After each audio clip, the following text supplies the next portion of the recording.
Good evening, ladies and gentlemen. Welcome to the September 21st, 2021 Selectmen's Meeting. The time now is 5 o'clock. The board will now vote to adjourn to executive session in order to discuss preparations for negotiations with non-union personnel and return to the public session at approximately 6 p.m. in the Daniel J. Tooney Room. I'll take a roll call vote. Mr. Mills? Yes. Matt? Yes. Maureen? Yes. And Dan? Yes. And Gardner, yes. We are now in adjournment and will return when the executive session is over. Thank you.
A lot of familiar faces, some new faces.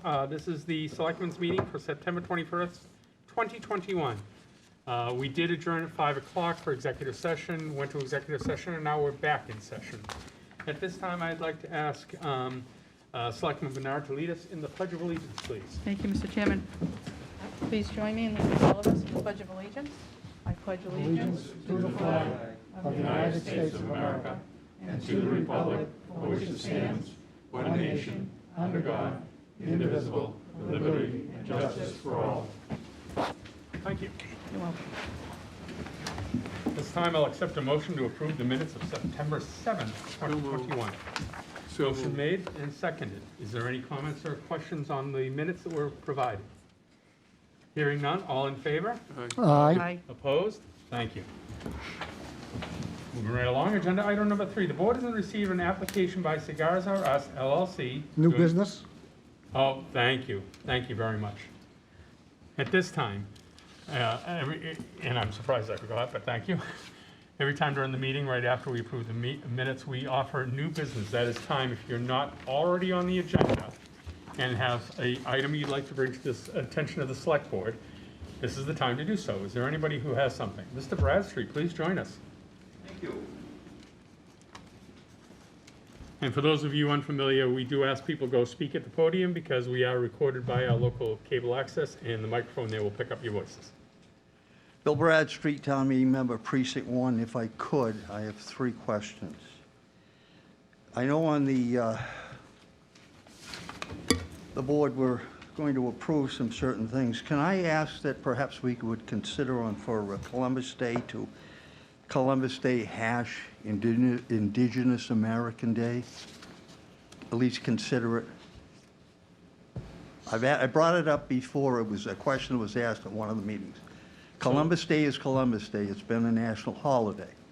But some people have asked, and I will too, can we acknowledge the Native Americans that were here before we invaded this continent? Maybe I'm not putting the words right, No, but I think you... I understand. I'm trying to... Last year, this board approved the state, a recommendation to the state that it be changed from Columbus Day to Indigenous, I can't remember. No, actually, it was a petition from the Human Rights and Inclusion Committee asking us to recognize it as Indigenous Day, and we, I believe, agreed. We The did. state has not. Okay. But So, as a board, we supported the human rights requests to recognize rename it, as Indigenous Day. well, to recognize it. And, Recognize it, okay. And there are a couple of members here that might be able to clarify that. So I want to clarify your request, Mr. Bradstreet. Are you asking for it to be recognized Indigenous Day, or are you looking for a hybrid title of Columbus Day / Indigenous If Day? people don't want to change from Columbus Day, make it Columbus Day hash Indigenous American Day. So you acknowledge both groups, not excluding one or the other. It's just a suggestion. No, or I a understand and question. respect the suggestion. Here's my dilemma, is we will not have a meeting before Columbus Day, do we? We will, Oh, we October will, 5th. we will. So here's what I'd like to do. Generally, the board does not take action on new business because we haven't had time to research it and look at all the aspects of it. I'd like to suggest that we ask the town manager and our representative on the Human Rights and Inclusion Committee to bring back a recommendation at the next meeting for our consideration, which we will vote then.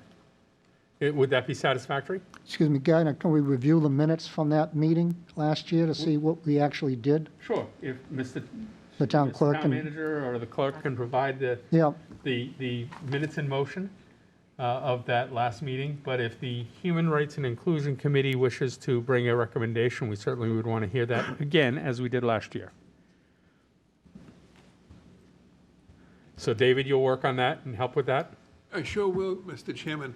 I do note that we're not going to have another regular meeting of the Human Rights and Inclusion Committee before our next Select Board meeting. Jen, look at, yeah, and that doesn't mean that I can work with Steve pronto, find out where that's at, and if necessary, I could ask the chair Yes.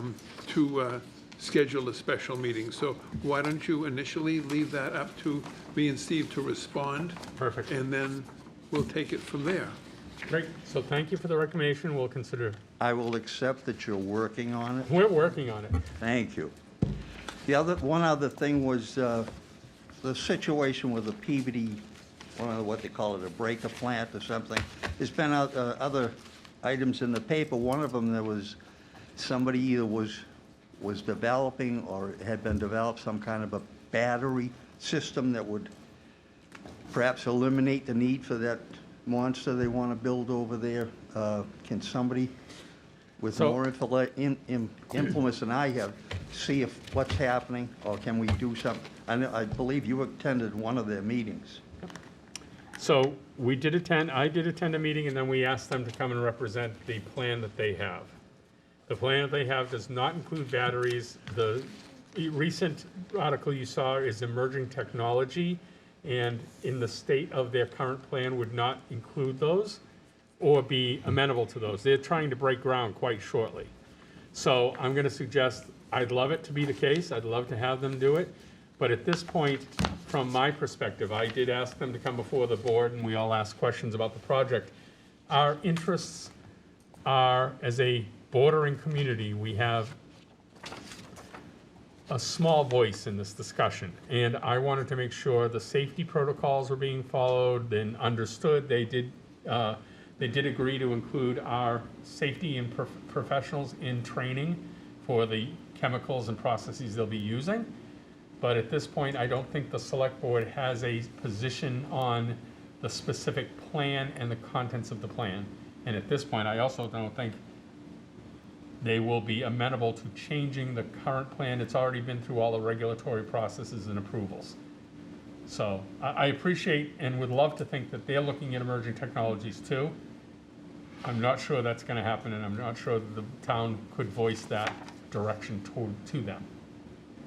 Keep my fingers crossed, or perhaps divine intervention, as I've mentioned before. The last thing is, normally each year at a town meeting, we appropriate funds to accept streets or ways in the town. As far as I know, and please tell me if I'm wrong, the money to do that process from beginning to end comes out of our deep pocket, so to speak. My question is, shouldn't that money be being paid by the person who creates the situation that the street or way is created, instead of us? I think the last time I asked us, I don't know, maybe 100, give or take, streets and ways that we're working on to accept yearly because they cost so much to do them, the research involved, what have you. So I'll let this town manager answer this, but what we're dealing with now is primarily historic ones for which we don't collect a fee in that manner. It's age-old ones. So, Mr. Town Manager. That's exactly right. For newer subdivisions, after the subdivision control bylaw was adopted, we collect the fee up front for eventually accepting those roadways. These are for the roadways that could have been paths 250 years ago that eventually got paved. And Mr. King and his staff have to evaluate whether the road is even able to be accepted. If it does meet or can be brought to meet current standards, then we would go through the process of accepting it, at which point it becomes part of the town's road network, and we earn Chapter 90 funds associated with those roadways. So these are for the older roads, absolutely. My concern, again, is monetarily that we're paying for something that somebody else should have paid for, even if it And I think couldn't happen then. we've since caught up to that same thinking and now charge for people. This is historic. Thank That's you. accuracy. Thank you. Thank you. Is there anybody else with new business that's not on the agenda tonight that they would like to bring to our attention? Not hearing any, I will move to agenda item 3. The board is in receipt of an application by Cigars R Us LLC, doing business as Cigars R Us, 56 Maple Street, Shannon Reed owner, for the use of a public way for outdoor seating, 4 chairs, on the sidewalk, Cherry Street, between 12 and 11 p.m. We do have a form. You saw that there was an application. There's not an application specifically for accessories, but we do have a form that had been filled out with some information. We have a speaker here to speak on behalf of the applicant who's unavailable to join us, so would you please join us at the podium and introduce yourself?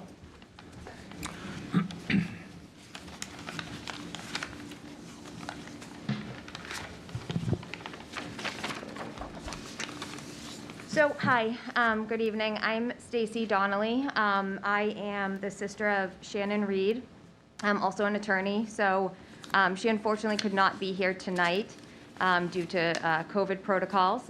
She was very upset that she could not be here, but asked that I attend on her behalf to speak for her and provide the statement that she put together in support of her application regarding those 4 chairs. So here's her statement, and it is as follows. As a small business owner and a woman in a traditionally male-dominated industry, I've had to come up with ways to make my business sustainable and successful in recent times, especially given the impacts of the COVID-19 pandemic. One way to do that and to bring customers to the store was to tie in the social elements of cigars and having outside seating available for customers.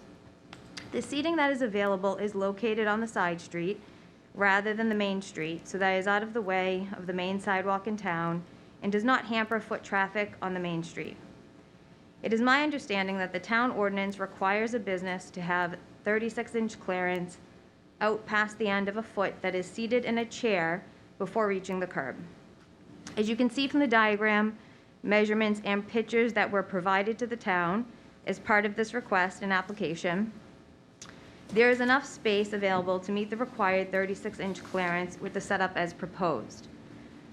Specifically, the full sidewalk measurement is 85 inches from the building to the curb, not including the curb. The depth of the chair is 20 inches, which leaves 65 inches of clearance for a person to sit in the chair and still have more than the 36 inches of clearance for someone to pass by. The request asks for 4 chairs on the side of the building that will be put out at noon and taken in at 11 p.m. daily. Not only am I a small business owner in Danvers, but I am also a resident of Danvers who loves this town and wants to have a successful business here in town that brings in customers not only to my store, but other local businesses in the area so that we can continue to have a thriving town and small business community in Danvers. Thank you for your time and consideration of this matter. Thank you very much. Is there anything else you want to offer before I turn it over to the board for questions? That's all that Okay, we'll probably Ms. have Reed questions, so you had, probably want to wait there at the podium. Okay, I'll do my And if best. you'd like to join in case, you're welcome to at any time. Okay, so I'll open it up to the, first of all, I'll ask the town manager if there's any comments you want to start with for the board, and then I'll turn it over to the board for questions. Only that you did receive a copy of a letter that Aaron Henry submitted to the business owner in July, outlining a number of issues raised with respect to the use of the way. Many of those issues have been resolved. One of the issues that remains to be resolved is that use of the way falls under the jurisdiction of the select board, and they have broad discretion to approve or disapprove of uses of the way. In recent years, we've had requests come before us to erect scaffolding in the way, and the board will put parameters in place in terms of the duration and the safety protocols. During the pandemic, the board had delegated some authority to staff to approve outdoor seating associated with some of our restaurants that were trying to socially distance while they were doing service during the pandemic. So again, you received a letter dated July 30th and a more recent letter with information from land use and myself related to some of the outstanding issues in terms of the zoning, ADA, and the like. So you have those materials. Mr. Henry's not able to be here tonight, but I'm told he's home on YouTube watching us with his phone in his hand, so he's available as well if there are questions that the board has that you'd like staff to weigh in on. Thank you. I'll now ask the board members for their questions. I'll start with Select Board Member Duggan. Thank you, Mr. Chairman. May I make comments that aren't directly related to the application for the chairs? If it's germane to this subject, yes. Yeah. Okay, so I just wanted to mention some observations that I've made over the summer about the activity that's been taking place on that corner. I'll start first with the parking. There's the party bus. Does your establishment own that party bus? Okay, so I'm going to suggest that that actually is not related to the seating and application, Okay. this application. All right. If you have questions or Well, concerns about the seating, It goes to the point of, this isn't actually on the private property of the applicant. It's in a public space, and I think it speaks to the activity that really the applicant doesn't have control over. The applicant doesn't really have control over what takes place on the sidewalk, on a public sidewalk. That's my, well, actually, that's what this application and this board is allowed to say, what accessory use can be done All right. on the sidewalk. So we actually control the sidewalk. yeah, I understand. So the party bus, the noise, some of the other seating that was there earlier this summer, I think it just You can speaks. speak to that. Yeah. I'm just So suggesting it the just- bus, not the bus. So it just, I think the noise was an issue. There were some complaints from 5 Cherry Street, I believe. And there's also residents across on the second floor at 50 Maple. So late at night with people, even if they're just talking, and let me preface it by saying that the people that are outside the store smoking, they don't seem to be causing a ruckus or anything. It's just their mere presence. Some can be interpreted as a nuisance. That said, these chairs that you're proposing, they're not stationary as you would see perhaps across the street at the pub where they have kind of a defined area that are cordoned off with some flower planting. These chairs here, these camp chairs, they could easily be moved around. So I'm not sure that it's really kind of a semi-permanent installation. So that's all I have for right now, Mr. Chairman. I'll wait until I hear what other board members have to say. Select Board Member Bernard. I've observed, people sitting out there. I think it's good that people are enjoying the town. What were the hours? It was going to be noon to 11? 11, yes. 7 days a week, 5 days a week? 7 days a week. 7 days a week, okay. I don't have any problem with this at all for them, as long as they act responsible. Maybe not the 7 days a week, maybe not Sunday. That would be my own preference. Other than that, as long as they're responsible, which every time I've driven by or walked by, they seem fine. So I don't have a problem with that at all. All set? Yes. Select Board Member Bennett. Thank you. Good evening. Welcome. Typically, who occupies those chairs that are out on the sidewalk? Customers. Always just Yeah, customers? usually it's the same people that come by every day. After work, they come by, they have a cigar, and they go home. Well, they're there early and late in the morning, all afternoon, correct? Excuse me? They're there late morning and all afternoon? No, there's the previous owner's husband, Frank, is a staple in town. He's Speak into the yeah. microphone, please. Yeah. I'm sorry. Oh, and if I could ask, I'm Yeah. sorry, I didn't get your name. You have to I'm introduce sorry, yourself. I'm John Reed. Thank you. And Thank you. you told me your relationship, but would you explain? My wife owns a Cigars R Us. Thank you. So we get some gentlemen that come, older gentlemen that come at night. They're usually out of there by 11 o'clock at night. They come about 7 o'clock, they have cigars, they have a little camaraderie, and they go home. The seats go in the back of the store or away for the night, for the next day. So if I asked you, is it strictly patrons that are sitting out in those seats? Correct. Okay. That's really my only question as I was concerned, because I see the same faces all the time when I walk by there. It did expand from 2 to 4 to 6. So what is your restriction going to be on patrons occupying the seats? And are you going to allow them to stand? So there's 4 seats, and if there's more than 4 people, they can stand, or they can stand out back on the driveway in the private property. Well, they can stand if this board so deems it appropriate. I was told by Aaron Henry that you can't tell someone they can't smoke outside of a place in Danvers. I don't It's think I outside. said that. No, I'm saying, okay, go ahead. Okay, I'm just want to know the limit of the number of people occupying the space on Cherry Street at any given time. Across the street, the folks put out 4 tables, and that's all that's allowed out there, the people in those seats. No additional people, no additional chairs. Yep. So that's what I need to know So is there'd be 4 people sitting and potentially a few more standing, if this board deems that appropriate. correct? Okay, that's my questions for now. Thank you. Select Board Member Mills. Thank you, Mr. Chairman. I would like to ask the town manager if our planning professionals, essentially Aaron Henry, I guess, and David Fields, if they have a recommendation specifically with respect to the application that's before this board tonight.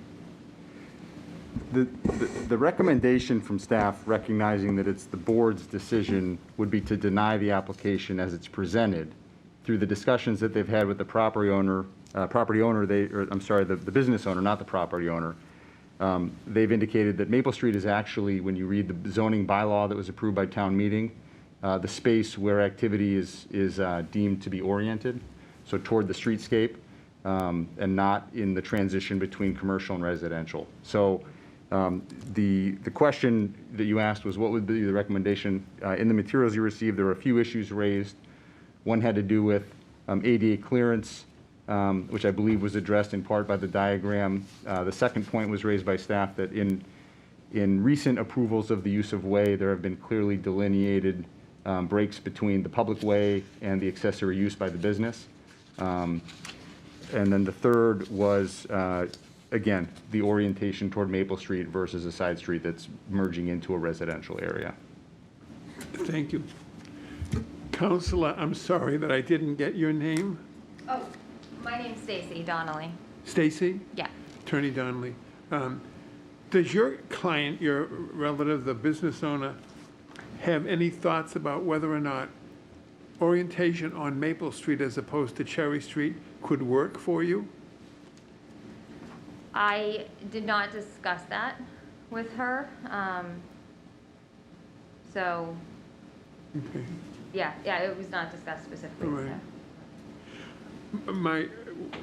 My thought on that is that I think that should be explored by the business owner applicant, because if our planning professionals have a sense that Maple Street would be more appropriate rather than Cherry Street, I think that should be explored. And frankly, I'm on Cherry Street all the time coming from the dentist or whatever, turning down, going to, and I've always been kind of troubled by the people, I used to smoke cigars. I love cigars. I can't afford them anymore. But I've been troubled by, old men smoking cigars on the sidewalk on a side street. So I think that the Maple Street concept, perhaps we could continue this application until the next meeting and ask Attorney Donnelly and her client, the owner, your representative, your colleague, to look into and evaluate the recommendation, or at least the preference expressed by the planning professionals here. That's what I would think might. If I could speak for a second, and I Please. know, from what I've heard, is that the landlord does not want any smoking out in the front of the store on Maple Street. She only wants it on the side because there's businesses, she owns the whole building and there's a bunch of businesses.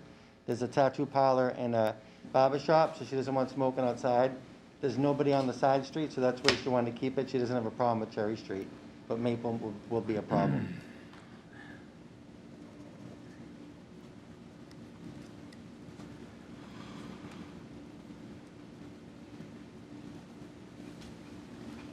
I'm not satisfied that that is a sufficient engagement with the concept of Maple Street, and that there should be further discussion and exploration of that. And because I'm inclined to go with our planning professionals because I respect them so much. And before I sign off or on something that is not consistent with their best recommendation, I'd like to at least know that that option has been explored. Thank you. Thank you. So I'm going to offer some comments and thoughts and observations and ask some questions as well, obviously. With COVID, the town has been working hard to make sure that we can afford businesses any opportunity to excel, including offering accessory use of the sidewalk where allowable. You did reference the ADA, and you did reference the minimum width. That's just 36 inches is the minimum. I don't think that this falls outside the ADA. My discussions won't be about ADA or, you know, breaking that. If you were on a sidewalk that didn't allow that width, we'd have a different discussion. That would be a point of context. Not here, not now. That's the bare minimum, is 36 inches. But that's no longer on the table, according to your plan. I will say that I went down and measured too. Your numbers are not quite accurate. The sidewalk actually tapers as it gets closer from Cherry Street, as it gets closer to Correct. Maple Street. You are 84 inches at the first chair closest to the back of the building. At the last chair on the other side, you're only at 80 inches, but again, that's still within the time frame. I just want to let you know that I noticed that when I went down there, because I'm doing some due diligence. That's all, familiarizing myself with the application. I want to say that I realize that one of the Danvers' biggest exports is complaining and rumor. And yes, there have been complaints about the gentleman sitting at the front corner, Right. not where you're proposing, but at the front corner. The complaints, we received over a dozen complaints from different people, different constituents. We did receive some from town meeting members whose job is to represent their people, their constituents.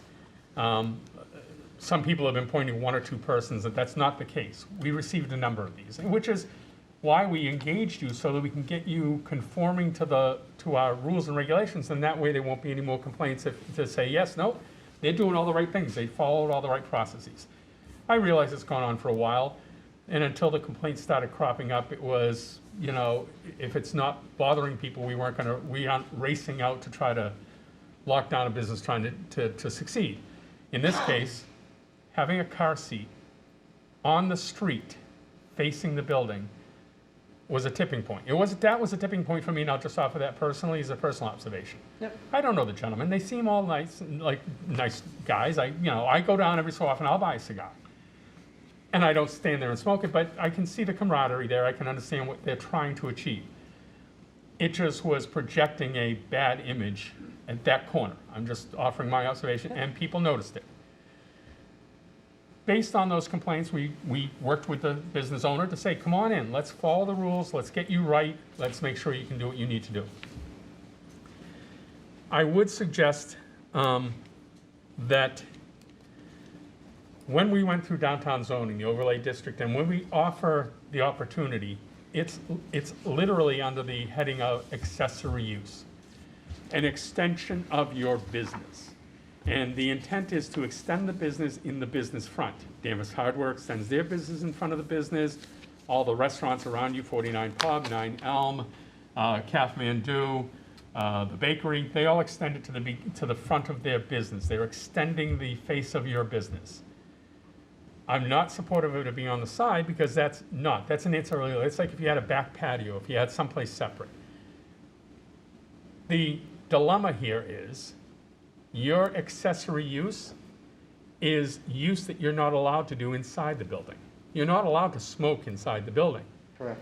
You're asking us to extend the use of your building in a manner that doesn't conform to the business inside the building. I'm going to use 49 Elm because it's your closest neighbor. They extended their use. They can do liquor service and they can do food service outside their building. They're extending their business. I get nothing against smoking, smoke cigars myself on occasion. But there are some things that I'm looking at. I went down there, there's no lighting there at night in that back corner. There's no overhead lights, there's no lighting. I realized why they were at the front, because there was plenty of lighting from the streetscape and so on and so forth. Back there, at 10 o'clock at night, pitch dark. There is a street light across the street at the corner of the building, but it's pitch dark. That's something that would have to, if it moved forward, that's something that would have to be remediated. But I'm still not in favor of even if that was fixed. One of the things we're doing is and we're trying to figure out a way to get you what you want while conforming to all of our processes and not single you out as a business. It's not about the business you provide. It's about being consistently applying these applications and requests. There are businesses, and I'm just trying to lay this out so you understand my comments. If I were to move forward and approve this application, you would have to delineate this area you want to sit in. You would have to put up some stanchions or flower boxes or whatever it is you can see the others have done. Some don't, and I'll tell you why. You are serving a controlled substance. It's age controlled. All of the bars that we've provided we've said you've got to delineate where that person is so a 18-year-old doesn't just walk up and grab a cigar. I'm not saying they wouldn't, I'm not saying you wouldn't stop it. But similarly, if you had a liquor license, we delineate the people inside. If anybody outside that has a beer, they would be actually subject to arrest because they'd be drinking in public. They're inside that. You can have a gate, you can have a chain, you can have some sort of delineation.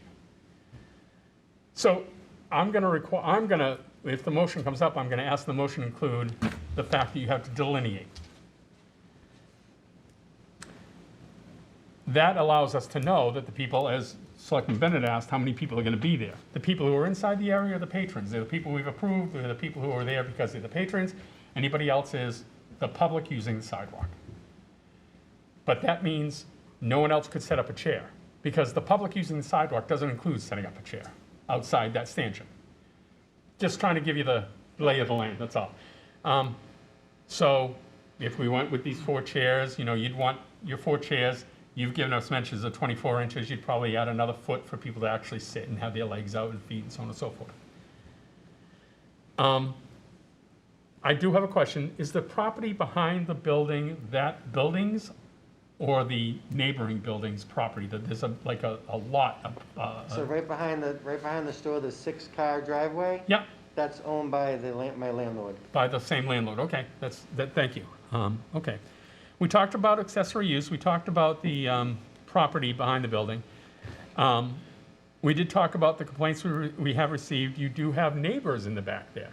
Part of the reason we want accessory use to be facing the commercial way is that you're not impacting residential neighbors right behind you. So that's going to be a bit of as you've heard, one of them someone said 6 Cherry Street, which is the apartment complex diagonally across from you. If you're standing at your back door, straight across is the parking lot. It's that first building there. The white rental property? The rental property, The white multifamily, yep. Yep. I'm not sure who it is, validate that, but just know that there are neighbors who at 11 o'clock at night will want their windows open. And speaking of which, your hours posted are 9 to 10 every day. Correct. If I were to go forward with this, it would include that use and those chairs go in at the end of your day at 10 o'clock, not 11 o'clock. Okay. We don't allow the bars to have people sitting at the tables after they're closing because it's a control issue. It's a control issue there.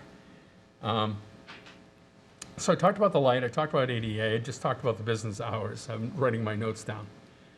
And the other thing is, I realized why it was nice to sit on the corner, watch the ball game on a TV inside. If you went down the other end, we wouldn't. I would suggest that the motion not include any outside, no TVs, no noise of that nature. It's different than the front. I get it. But again, I'm in agreement with the town planners that side or even the back is not the intent of accessory use to be in a commercial area. So I think, you know, we could take a motion if you wanted to, or if you would like to take back these comments and refine your request, happy to do that too. You know, we could take a motion, tell you what all the parameters would be, and it may or may not work for you. You may want to consider what we're suggesting and come back with, you know, a modified plan. I would want to see personally, I would vote on a motion that would include an insurance waiver. Yep. And that would be issued by the landlord. I would want to see the landlord's approval. I'm sure you got it, I just, you know, but it's always for the town, same thing, the attorney will tell you, it's trust but verify. I would need to see a plan that included delineating that area somehow, separating it, segregating it, whether it's stanchions and chains or planters or whatever it is that says, okay, everybody on the inside of this are our patrons and here's where they're going to sit. Everybody outside this, you know, is just the public. I would want it to be in front of the store. I don't think that the ancillary use is appropriate beside the store.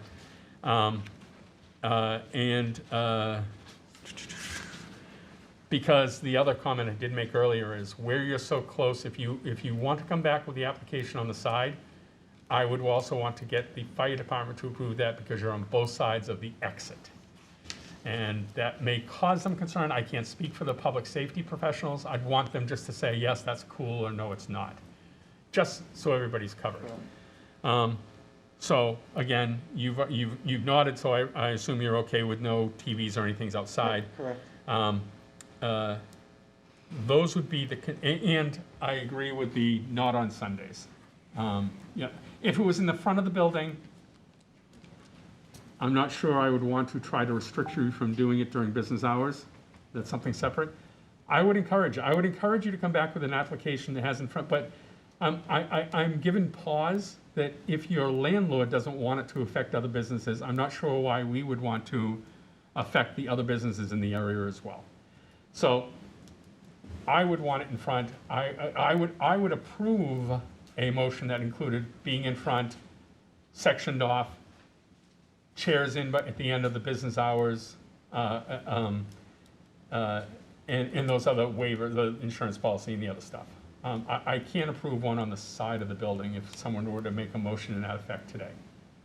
Those are my comments, and I welcome your comments back to any of our questions or thoughts. So the only issue is, as you know, the sidewalk goes from the back pretty wide to the front, it narrows at Maple Street. So in front of the window, it's like 60-something inches. So I'm not speaking on Cherry Street. I'm speaking on Maple Street, which has plenty of width. Yeah, but that won't happen. That's not gonna happen. So I'll be blunt that I'm not going to accommodate for your landlord's decision-making. I'm saying that in front of Maple Street, like we have all the other businesses, where there's plenty of room, and I don't know that there's any that we've denied because of ADA. I don't think I think all those sidewalks are wide. If it's at that front corner of Cherry Street, you would have a problem there with ADA compliance. I agree. So I'm going to ask you, if this is similar to the planning board, where they ask if the applicant wants to kind of like come back, or would you like us to make a motion and vote? It's up to you.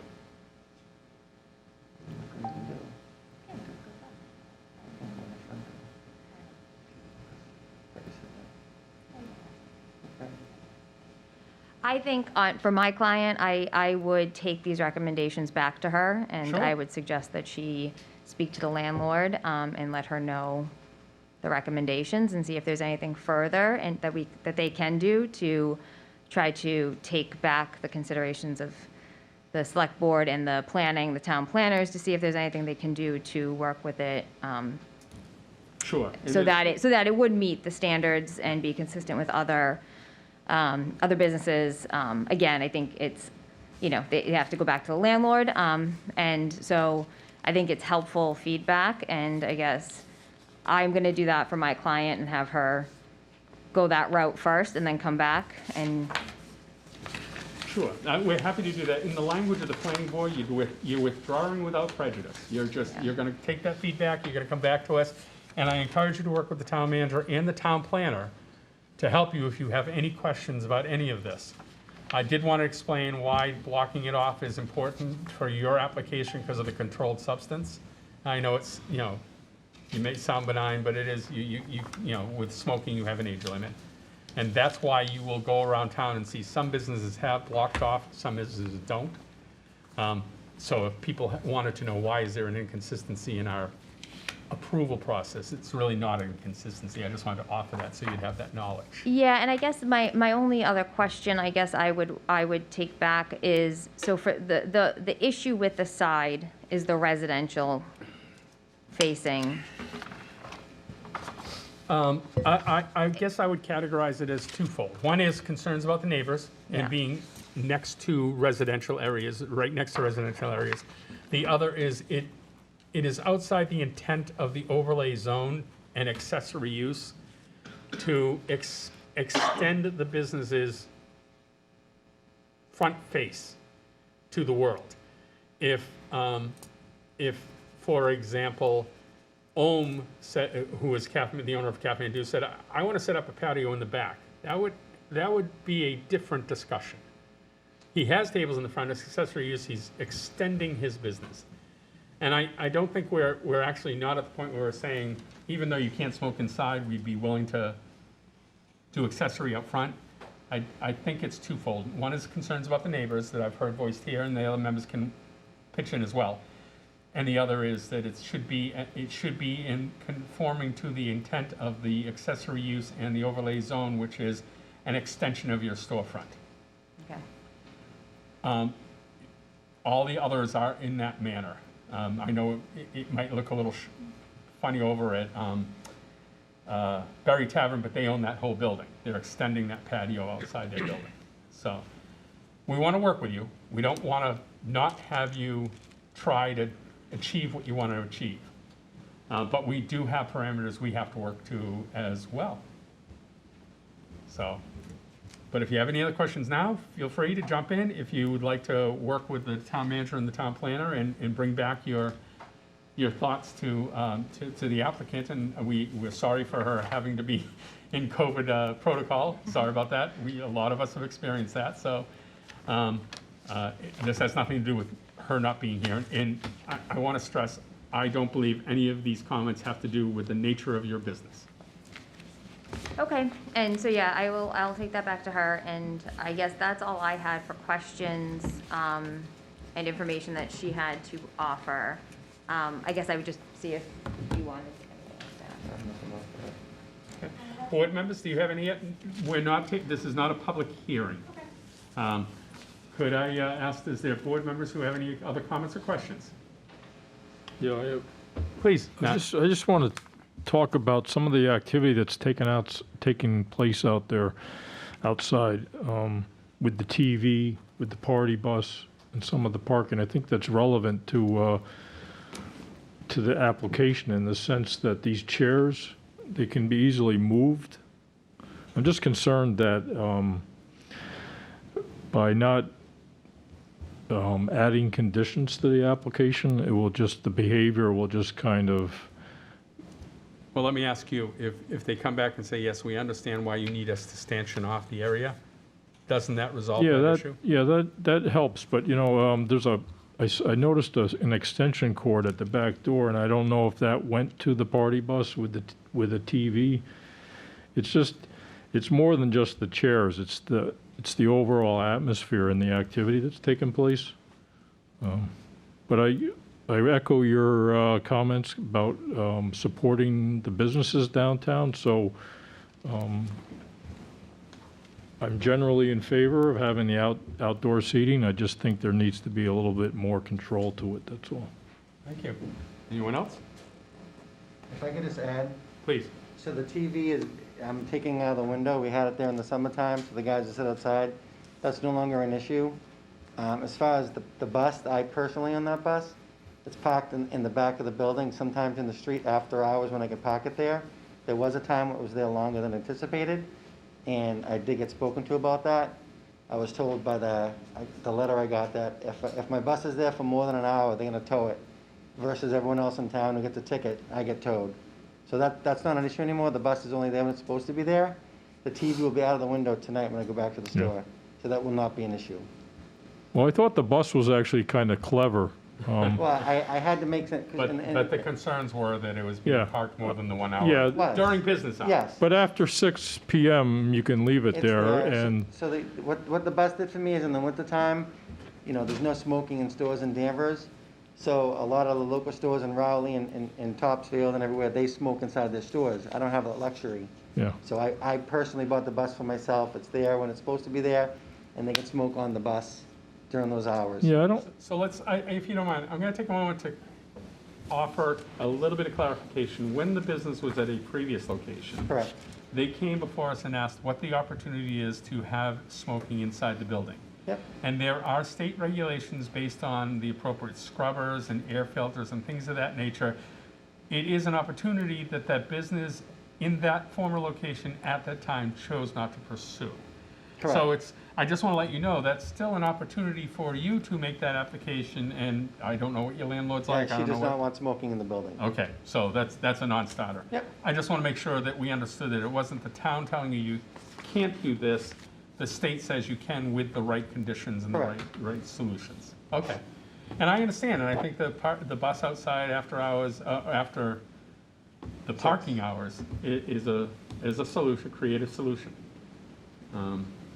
So, yeah, and I would pursue that, because maybe you can leverage that. As long as the bus isn't idling, it's not running, you can legally park it there, and Correct. people can be on the bus, so, I mean, I would pursue that. That would be even better than the chairs, I would think. The only limitation is you can only have it there after 6 during the week, except on Correct. Fridays where it's after 9, so, So what we generally do is we pull in the back of the building in the driveway, and then if anyone has a problem, we pull it out front after those hours, Yeah. and it's back every night by 10, 11 o'clock. so I don't see why you couldn't have the TV in the bus. There is a TV in the bus. Yeah, so there you But go. not everyone wants to sit in the bus, so. So I would, when you talk with the planning department, I would ask them if they have any concerns about using the bus like that, because, I actually do have a concern that you were told you'd be towed. I presume that the police enforcement will follow the appropriate process of so many tickets and then there's a next step. I've only got one ticket. I understand that, so I think that you should expect to be treated in the same manner as anybody else when it comes to ticketing and so on and so forth. I think that might have been, at the extreme this may happen, I don't think, but we'll take you've already rectified the situation, so we're fine. right, that's all I have, thank you. Okay, this is not so just to let people know, this is a public meeting, but not a public hearing. We're hearing an application. I'm gonna ask that if the application comes back, we'll make it a public hearing, then the people could weigh in, no different than when the applicant came for Pub 49, we allowed people to mention their thoughts as well, so, thank you very much. Thank you. Appreciate you hearing our comments and look forward to seeing your revised application. Thank you. Thanks. Thank you. If you have an agenda item that has agenda item 4, consideration of an application for one-day liquor license, that's been struck. The applicant is not moving forward at this time. So my next agenda item is staff will review with the board a proposed American Rescue Plan, ARPA, spending plan. Mr. Town Manager. Thank you, Mr. Chairman.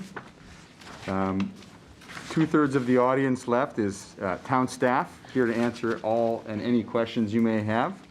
I also see several members of the Finance Committee who received the same packet that you received on Friday last week, and were invited to come to this meeting and listen to the conversation tonight.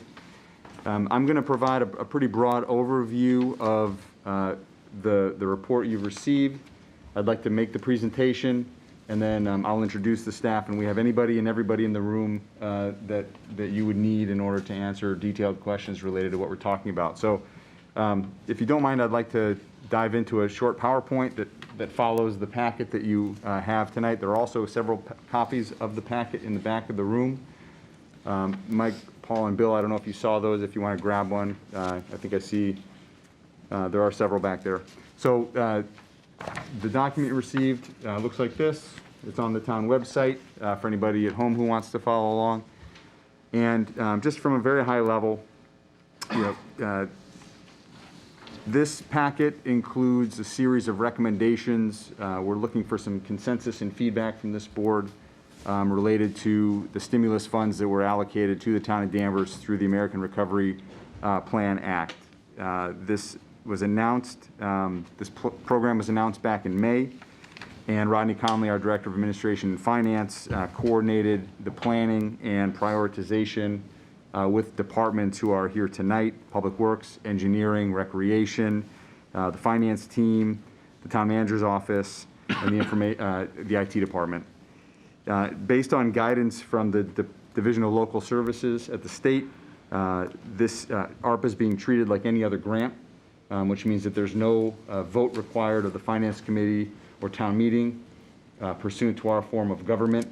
The board has broad jurisdiction over grants. No vote is technically required, but typically you apply for a grant with a specific purpose. In this case, we received the grant without application, so we're presenting to the board to get feedback before we proceed.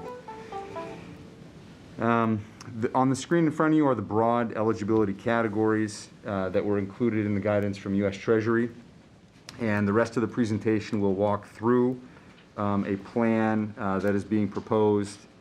I want to note right up front, this is a multi-year plan. As noted in the memo, funds have to be obligated by December 31st of 2024 and fully expended by December 31st of 2026 under this program.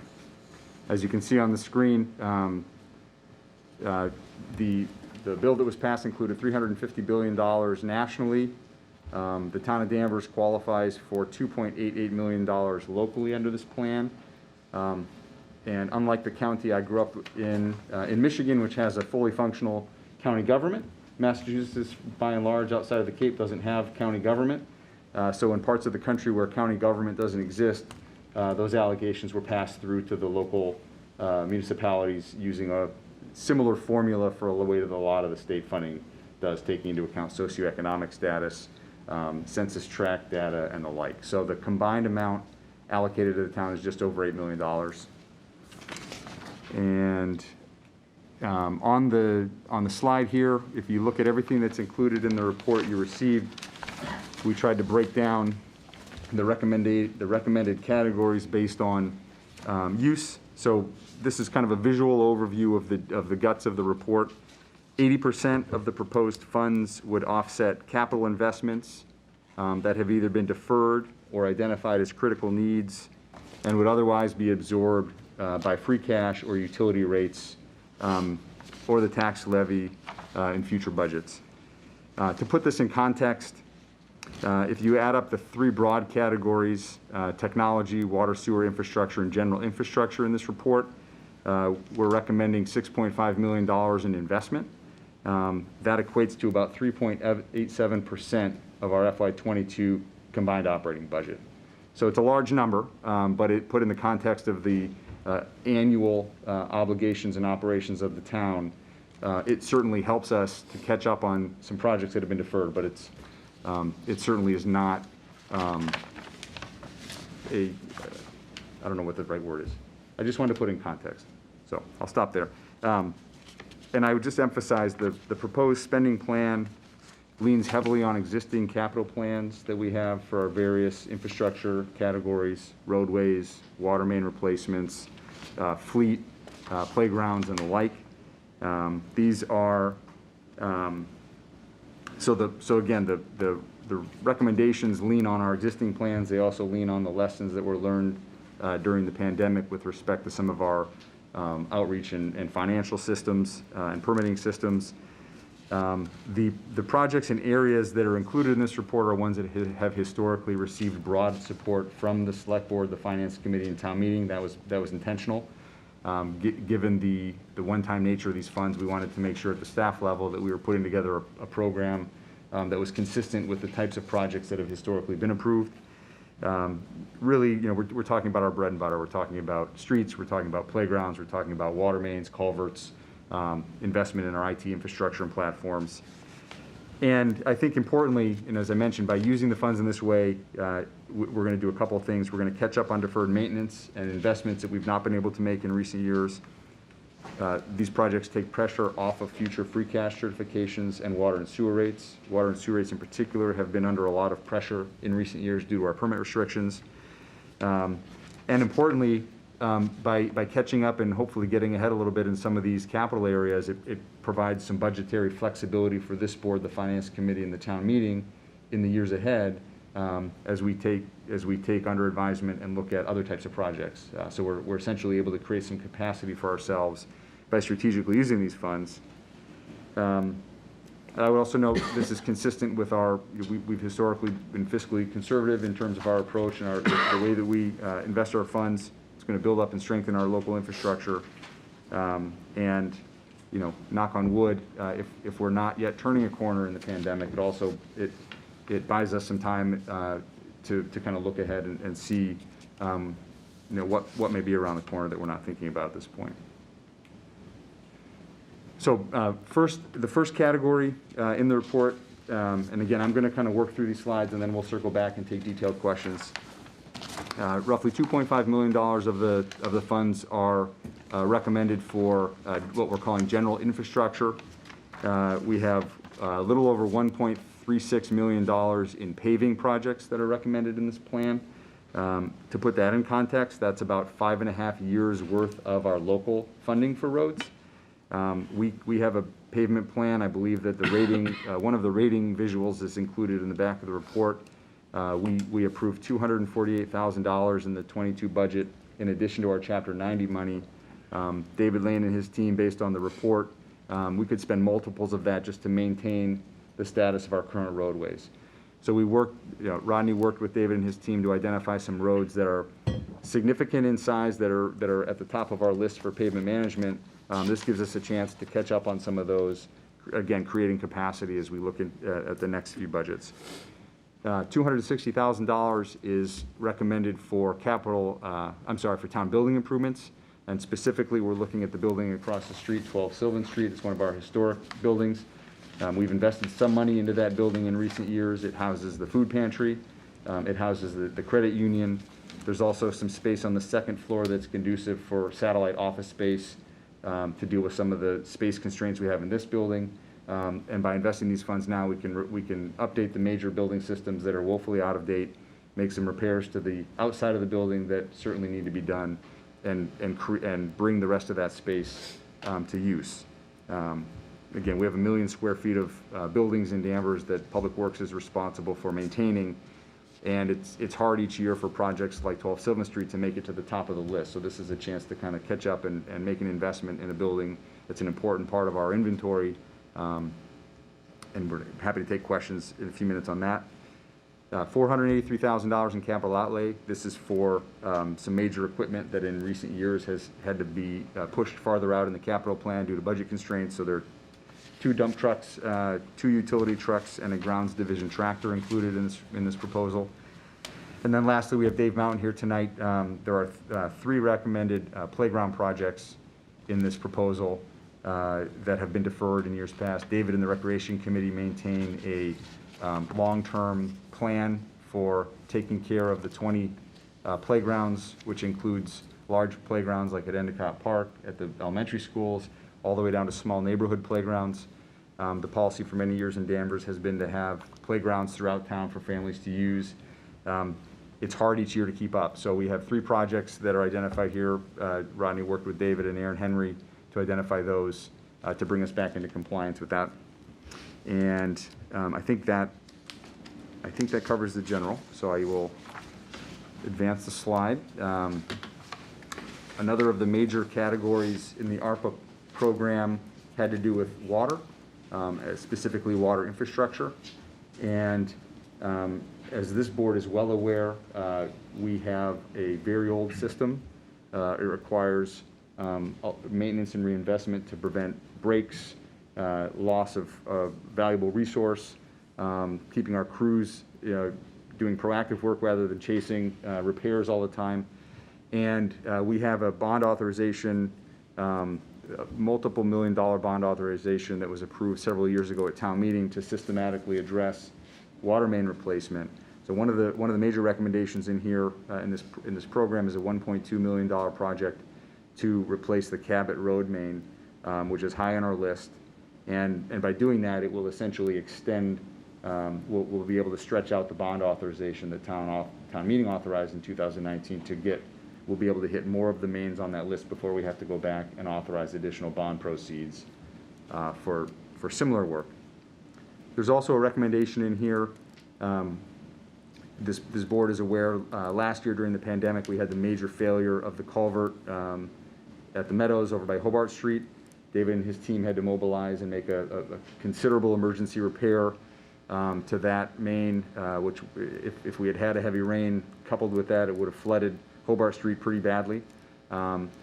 We've been talking for a couple of years. Stephen King's been looking at a stormwater utility as a concept that we'd like to bring forward to town meeting at some point soon. The issue being that a lot of the problems that we have related to our stormwater system are caused by, they do not correlate to the amount of water that's necessarily used by the ratepayers. So you may have, when I pick on the Liberty Tree Mall, they have sprawling asphalt. They create a lot of wastewater flow into the system. They're a relatively light user of water as a customer, which means that the rest of the community has to fund stormwater system improvements near the Liberty Tree Mall, even though the residents in other parts of town are not causing that situation. So we struggle each year to put these culverts forward because they're competing with other projects that are supported by the water sewer rate. This is an opportunity. We believe we know the culvert that would be at the top of this list, which is in Conant, Poplar, Elliott area, but I know Stephen and David want to do some further evaluation before they commit to that. But this is a chance for us to address one of these major culverts as we continue to look at and prepare for the discussion about a stormwater utility, so that ultimately we have a dedicated funding source to make these repairs and avoid emergency situations like the one we faced this year. And the last project that falls under the water sewer component of the plan is additional funds for what I guess we would call a near emergency project for the sewer crossing of the Crane River. Stephen can provide gory details at the microphone if you have questions about the state of that. Not yet, maybe they won't, but we have a sewer that's held up by some ancient girders to get it across the Crane River. Town meeting authorized some funds to make that emergency repair at last year's town meeting. Bids came back in August, higher than we had anticipated, so there's additional funding that we have an opportunity to put forward now to make sure that we can get that project done. Because if that sewer interceptor let loose in the Crane River, we would have a monstrous project on our hands with the EPA. So those are the three projects that fall under this bucket that we'd be happy to speak to momentarily. This one I'll touch on briefly. We are recommending at this point that a portion of the ARPA funds be held essentially in reserve. As you can see on the screen, just for context, we had $2 million in COVID-related costs in FY21 for everything from community testing to office modification to PP&E. Thankfully, the CARES Act and FEMA were in place last year to cover some of those, and Heather and Rodney and their teams did a great job working with departments to make sure that we captured all those expenses. But the CARES Act is ending as we speak, and the sense at the municipal level is that with the ARPA plan in place, FEMA may be less likely to authorize additional funds because they can point to the stimulus money that was provided, and one of the categories that they've indicated is COVID mitigation and response. So, you know, out of an abundance of caution at this point, part of the recommendation now is that we reserve $1 million from this allocation. It can be used later through discussion with this board, but if next year, if the Delta variant is replaced by something that causes additional need for response, we would have a local funding source other than the tax levy or appropriated funds to respond to those things. So this is one, as we get into 2022 and we know more and we get a sense that this can be reallocated, we would certainly come back and have a conversation about other priorities from these types of lists that could be looked at for that. And the third broad category is technology. We have robust and complex systems in Danvers supporting our electric department, our dispatch center, all the town operations, our water sewer infrastructure. And as we discussed this summer as part of our lessons learned, a lot of those systems were stress tested this year. We've had some projects on the radar for a long time that have never made it into the plan because it was unlikely that we'd be able to find a way to pick those off. But our financial management system, we still run a legacy system. It's an outlier in local government. We run into a lot of operational issues with it and efficiency issues with it. There's been a recommendation for some time to look at moving to a system that will better integrate with all of the HR modules, speak to our electric department, make it easier for the accounting department and the HR department to have these systems talk to each other. Colby's here tonight. We have a data center at Borough Street that is the brains for all of the things we do. We've historically upgraded that data center through the tech warrant on a 3-year lease. We're changing that model to a 5-year refresh cycle. The cost is roughly $500,000. By funding it through this, it will alleviate the need to put that on a tech warrant anytime in the next 5 years, so that creates capacity for us on a moving forward basis. There are memos in this report, one from Mr. Conley and one from Mr. Cousins, that relate to both the software platforms and the cybersecurity and some of the other investments. As Mr. Cousins noted in his report, it's been 3 years since we made an investment in our cybersecurity, and the world is changing fast. Colby's been leading a regional effort with respect to cybersecurity and data recovery with 6 or 7 of our area towns. And there are some issues that we need to address on the cybersecurity front that he can certainly speak to. A topic we've talked about a lot in this setting is the website. We migrated to a lean website several years ago that was being tested in ways prior to the pandemic and certainly put to the test during the pandemic. And as part of the broader upgrade of the infrastructure, we would be looking at the website as well. And then lastly, and I think this is something, one of the major lessons learned in COVID, as a lot of our customers, businesses, individuals were forced to go online, we started to see a lot of inconsistencies in the way that the permitting was going on across divisions and departments. And so Colby and Aaron Henry have been working with staff from a number of different departments, from building department, fire department, engineering, land use, to look at a standard platform that we can use so that when someone wants to do business with the town, we have ability to do standard review, standard approvals. And so I think those kind of round out what we're looking at on the technology front. And ultimately, sort of taken together, this gives us a chance to modernize our infrastructure. We can enhance communication, protect our assets, and hopefully better serve the business community and individuals who certainly are demanding what we are seeing, which is the ability to do business with us through our website and through mobile devices. The next category we wanted to talk about, economic recovery. Jen Breaker is here. She developed the concept that we're going to talk about tonight, looking at models that have been used elsewhere. But one of the areas that the ARPA funding talked about was support for those who've been negatively impacted by the pandemic. We're thinking about individuals, families, small businesses. And really, what we wanted to float this concept to the board. This would be followed with a more specific memorandum outlining some criteria. We want to engage with the board to talk about the stakeholder group that they may wish to appoint to sort of to oversee this. But we think this is a nice opportunity for the board to respond to a lot of the struggling that we've seen locally, and have an opportunity to go through multiple rounds of grant making on a needs-based basis to businesses and individuals who are demonstrably impacted by the pandemic. And so it's detailed in the report in terms of the concept. Certainly we would love to take questions or answer, talk through this with the board tonight. And the final category, premium pay. This is one of the categories that was identified in the ARPA guidance.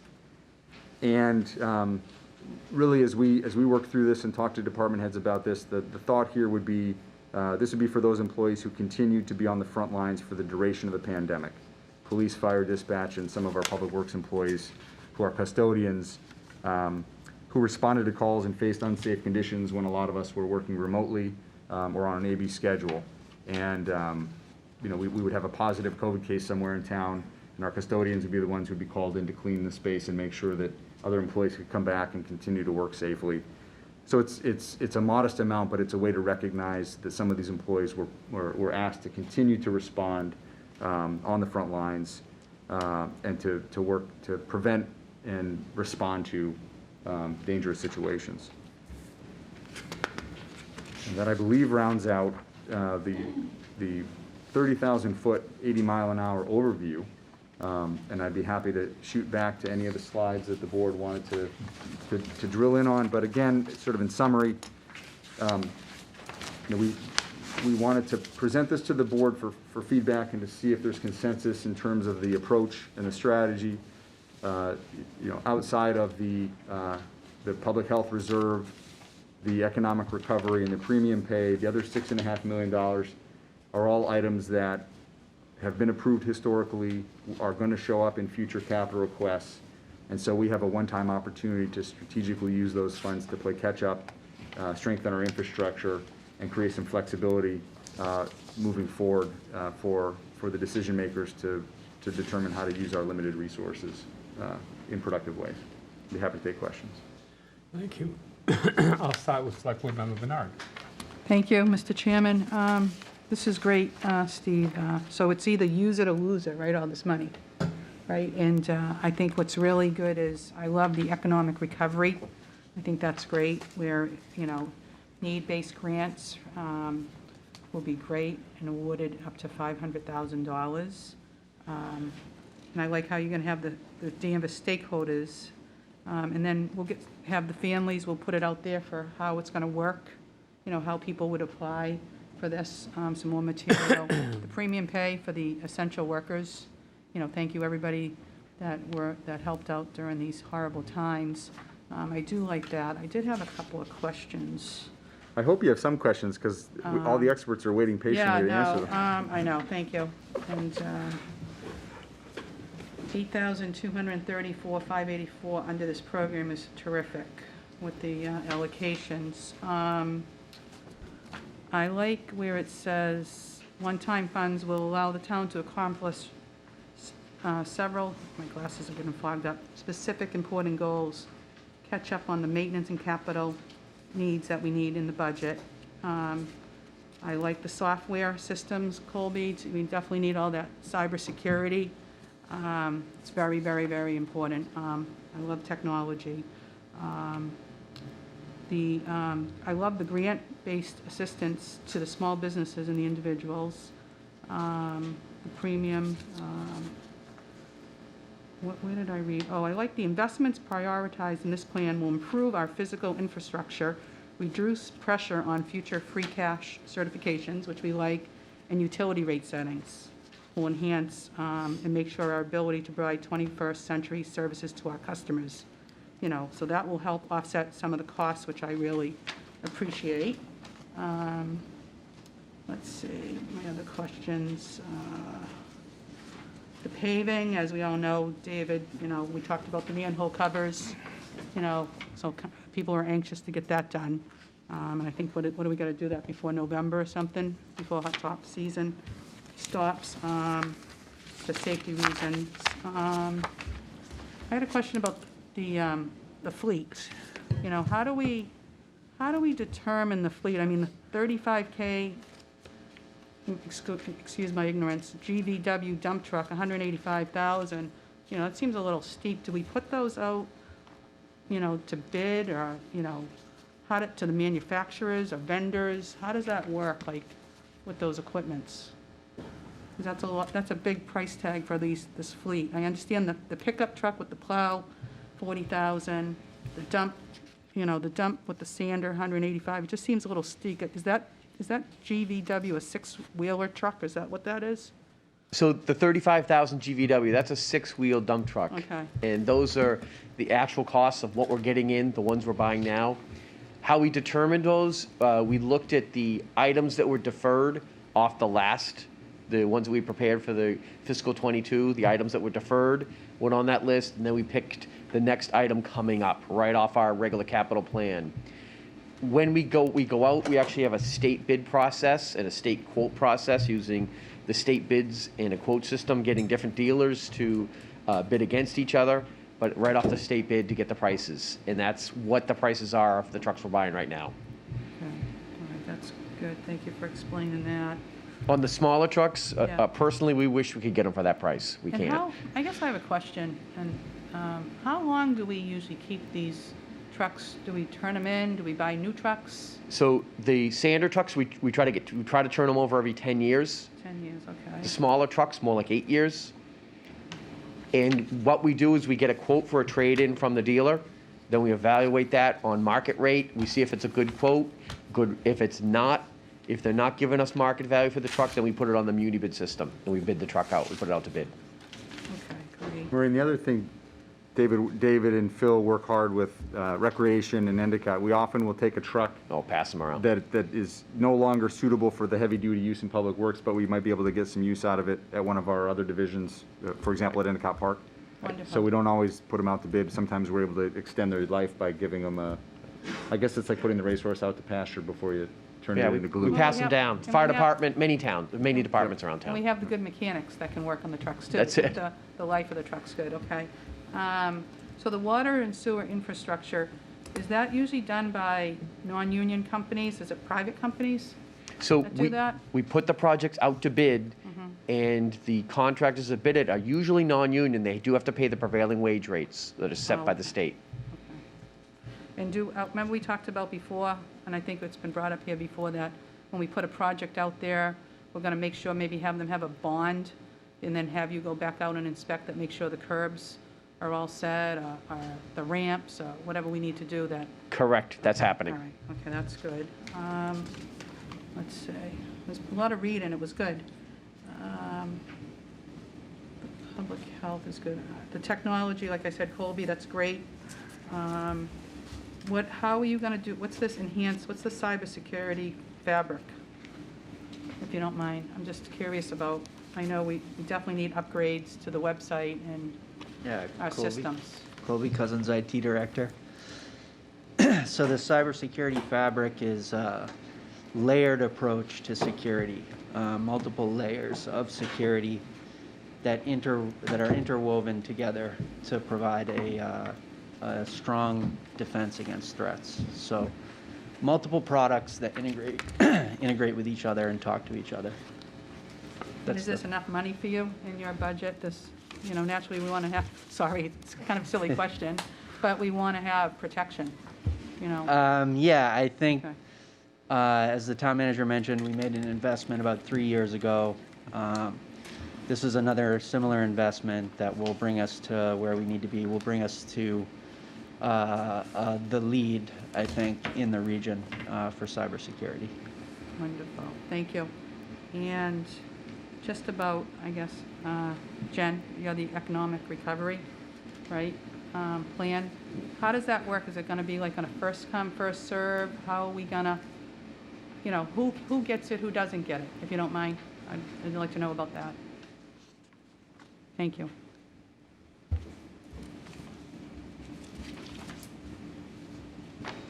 Thank you. Jen Breaker, Assistant Town Manager. We're suggesting we'll have an application packet, both for the small businesses and then one for the individuals, that we'll share with this board in a memo that will have certain qualifications for people to apply in certain areas they can apply for these grants for. And then we're suggesting a review committee, and I believe that the general makeup is in the packet. And then the review committee will review the applications and select the appropriate. And it said something about, what was I reading? Individuals, so the public knows, everybody watching, individuals and families will be eligible for grants that are expected to range up to $10,000. And businesses will be eligible for grants ranging up to $20,000, right? That's what we're proposing? That's what we're proposing at this time, and that will be fleshed out, as we move forward in this process. And then we'll have complete application packets, announcements online, social media, and at select board meetings. Wonderful. And when will that be available? Are you anticipating, We think this, I think fall, I think the goal, we wanted to present the concept to the board, and if there's support for it, and I think we haven't heard from everybody, but We would then bring a more fleshed out version of this back to this board for discussion. We think this board would be the appointing board for the stakeholders who would review the applications. So, Excellent. but I think time is probably of the essence here. And can you explain to me, I don't know if it's you, Jen, or not, the premium pay for the essential workers? Like, how does that work, where it said the premium pay will be $2,000 prorated based on employment during the period and whether staff are in the field? So how does that work on, how is that going to be appropriated? So I'd invite Rodney to share the microphone with me if he wants, but the one thing we looked at is if people started employment with the town during the pandemic, so it's prorated based on how long they were working, or if somebody transitioned out of a position that was actively working in the field and transitioned into a different position, we prorated based on their actual public-facing time. So we tied that to the duration of the emergency Right, I declaration. saw that at So- the time, right, the March Right, date. March to June. So if to you were an June. employee of the town in one of these roles for that period, you would qualify for a $2,000 payment. Right. If you were hired, for example, halfway through that period, it would be prorated and come out to about $1,000. So just so the employees know that the pay will be, premium pay will be from March 10th, 2020 through June 15, 2021, right? And that's what we're That's the pretty much qualifying period. qualifying. And it would be specific for public safety employees, public health employees, and a small number of our public works employees who were doing direct COVID work with respect to cleaning spaces and doing make-safe work and things like that. So this is not for all employees. I think, as I noted in the report, almost all of our employees went above and beyond over the past year in some way, shape, or form, and you could make the case that this should apply broadly. However, the guidance from Treasury is very specific, and we wanted to be mindful of all of the other competing demands with respect to capital needs and things like that. So we essentially ended on what is in the report, which is for the duration of the emergency, in those positions where their jobs did not change or they were put into new situations on the front lines combating the virus. Okay, and then just the last questions, I don't know who this falls under, but the parks. You know, naturally, we love our parks, our Endicott, Endicott Park and the playgrounds, I'm sorry. I try to drive around, I'm at the parks a lot because I have grandkids, so I do see them. I do see that there is some improvement that's needed, but it seems like that numbers just seems a little high. Can you kind of give me an overview of, what you're going to plan to do with some certain ones, like in particular, I mean, not really that that's a lot, but the Williams, I didn't even know that we even use that park truthfully because it's so busy where it is, and Thorpe School and the other parks. Just a little overview of what you plan on doing, what kind of improvements. So all three, David Mountain, Recreation Director, good evening. Thank you. All three locations are quite different and have different types of use by different users, but also service the community and service those neighborhoods. So for instance, at the Williams School, it is a neighborhood park. It's used by the neighborhood off of Elliott Street, and it is a home base for Danvers girls softball and drivers by who want to come in and use it. Right now, that playground exists with swing sets only. So the usage of that accommodates 8 children at one time. So with playgrounds and the designs of playgrounds in that same footprint, we can provide a playground for, I believe there's 52,000 for that area identified.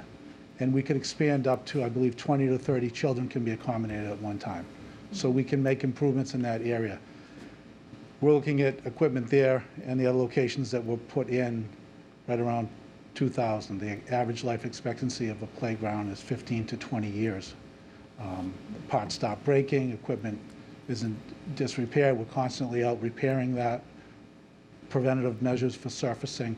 So when we're constantly doing that and we get to that approximate 20-year area, we can't get parts. We're continually making improvements. It's time to move on from that structure and replace it with something safe. And then the same thing really goes for the other locations. Thorpe School, much bigger playground, services a greater community. We're asking for more money for that. But again, 2002, that was put in, it serviced, and it's met its time. And the same thing with the Southwick Playground. Southwick Playground, small footprint, some standalone equipment. What we can do is put structures in, create a greater service to the community, to the neighborhood and the users of that area for a valuable playgrounds for the community. So price, playgrounds are not cheap. They're not playgrounds you put in your backyard. These are playgrounds that are intended for public use that meet all the safety and ADA requirements, plus the surfacing. So these things take time, they take money to plan for, and unfortunately, they're not inexpensive. No, I love the playgrounds. Like I said, I actually grew up in the Southwick. I think we had one swing at the time, so it's nice to see that, we're putting some money for the families for Danvers, but thank you. Thank you for your answers. That's all. Thank you. Select Board Member Bennett. Thank you. So I'm very happy to see that we're getting free money, and we're going to spend it wisely. And I'm very happy that we're putting it into infrastructure. And I'm not going to question Mr. King's thought process on where that money should go. I'm sure there are other projects he'd like to do, but I'm fine with whatever you want to do to improve the infrastructure and help us save free cash in the future. Technology, Colby knows what he's doing. I'm not going to question anything there. It's a lot of money, but everything's a lot of money. But I am very happy to see we're holding back $1 million for public health for what's going to come in the future, because I think if I asked you 18 months ago how many people would die from the pandemic, nobody would guess more than the Spanish flu killed in 1917. This has been a very serious pandemic. It's not over yet. We don't know what's around the corner, so I'm glad we're withholding some funds for that. Whatever comes our way in the next 6 to 12 months. Economic recovery. We really haven't done a lot in the community to help the folks that have been behind in their rent, that need financial assistance, early education, after-school programs, lost income, job training. But do we really have any idea of the need out there? Is there any analysis done on the impact of the last 18 months on our households? Do we have any idea that $500,000 is going to be enough, more than enough, not enough? Do we know what the needs are? The short answer is no. We do know through the food pantry and through the electric light department, we can compare who's fallen behind. We can talk to Jill in the treasurer collector's office about tax bills in terms of what the needs are. We know that they're there. It's difficult to quantify, and I think the program that Ms. Breaker laid out would be an initial round of applications coming in to be reviewed by the committee, not necessarily on a rolling basis, so we would allow some to accumulate to get a sense of what the ask is. Make the awards based on the initial round. If we can make a second round, do that. As you alluded to, we also have the reserve for public health, so if demand were higher than anticipated, we would have an opportunity next year to look at releasing some of those additional funds for a third round potentially. Demand may not be as high as we anticipate, in which case a year from now we may talk about reallocating some of those dollars to another use. So it's hard to say. We certainly know that the need is there, but it's hard to quantify what it is. Right. I know the electric light company stepped up their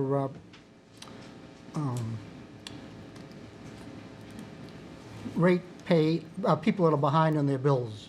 You stepped up, got those people to pay those bills. Maybe they paid the bill and they couldn't pay something else. I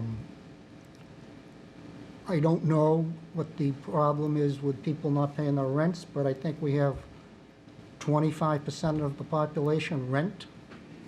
So what percentage of those people are behind in their rent? And what about those landlords that didn't collect rent? How are they being protected? So while I don't think Danvers is in as large an issue or problem as some other surrounding communities. I'm sure there's issues out there, and I'm glad to see that we're going to have a program for people to apply for some grant money to help them get back on a level, even keel. And I just hope it's enough money, that's all. But to your point, if you can take it out of the public, the health, maybe that's an answer for that. Again, the infrastructure, that's great. Any dollar we spend now will save us future dollars, appreciate it, but again, I hope that we have enough of the economic recovery for those people that suffered in the last 18 months. That's all I have, Mr. Chairman. Thank you. Select Board Member Mills. Thank you, Mr. Chairman. As I'm usually impressed with the competence of our management team, I think that this presentation was beautifully done.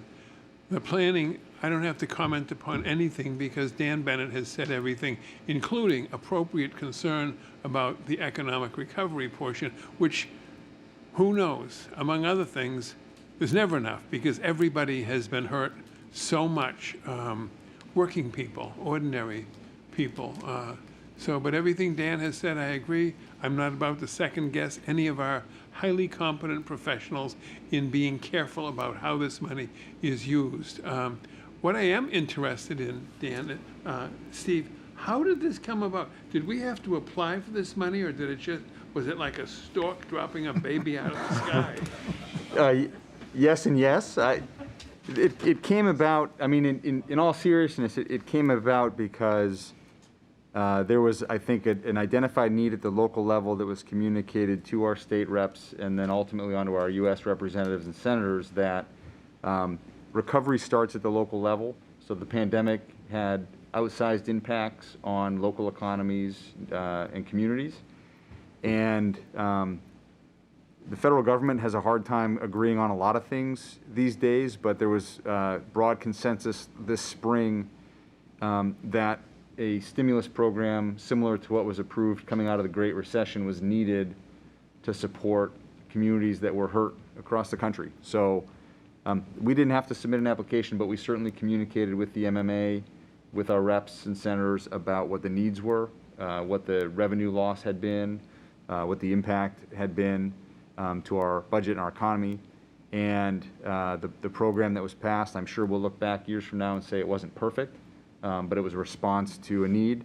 And I think, I personally believe we're going to be able to do a lot of good for the town meeting members and the taxpayers by making these targeted investments. Sounds to me like you're right, and thank you for the efforts and the efforts and attitude of Danvers that went into this and making this happen. I have nothing else to say except job well done. Thank you. Select Board Member Duggan. Thank you, Mr. Chairman. So when Congress passed this act, they had 4 main categories where the money could be spent, and water and sewer was one of those 4. And I'm pleased to see that we're allocating a third of the funds to the water and sewer. I think that's a really a significant improvement for the town. I had a question specifically about the Crane River crossing. I know at the town meeting last year, as it says in this report, that we allocated money, and the town engineer provided an in-depth explanation about what the problem was and how it was going to be resolved. I'm just curious on how this additional $300,000 will be, why it's needed. I think it's the cost of materials probably have gone up, but how soon will we be able to get that project back on track? Good evening, Steve King, Town Engineer. Mr. Chairman, members of the board. So right now we have the project in award phase with the appropriated funds that we got from the June meeting in 2020. The additional funding is to cover the remaining balance of what we need to award to the contractor, and also to cover construction services and inspectional services during the project as it goes forward. So we're hoping to start construction within the next month or 2 prior to the winter season. Oh, that's great. Okay, I think time is of the essence due to the current condition of that pipe. All right, thank you. Guy, could I ask a question, please? Steve, is that the pipe that you can see from Endicott Street, looking over to the right if I'm coming down from, what is You it? can see it Water over Street? 128. And Endicott Street, yeah. I'm sorry, a better question is, where is this pipe? If you're, it runs between the backside of Clinton Avenue to the MBTA rail tracks that Okay. run parallel with High Street. Gotcha. Thank you. Yep. All set now?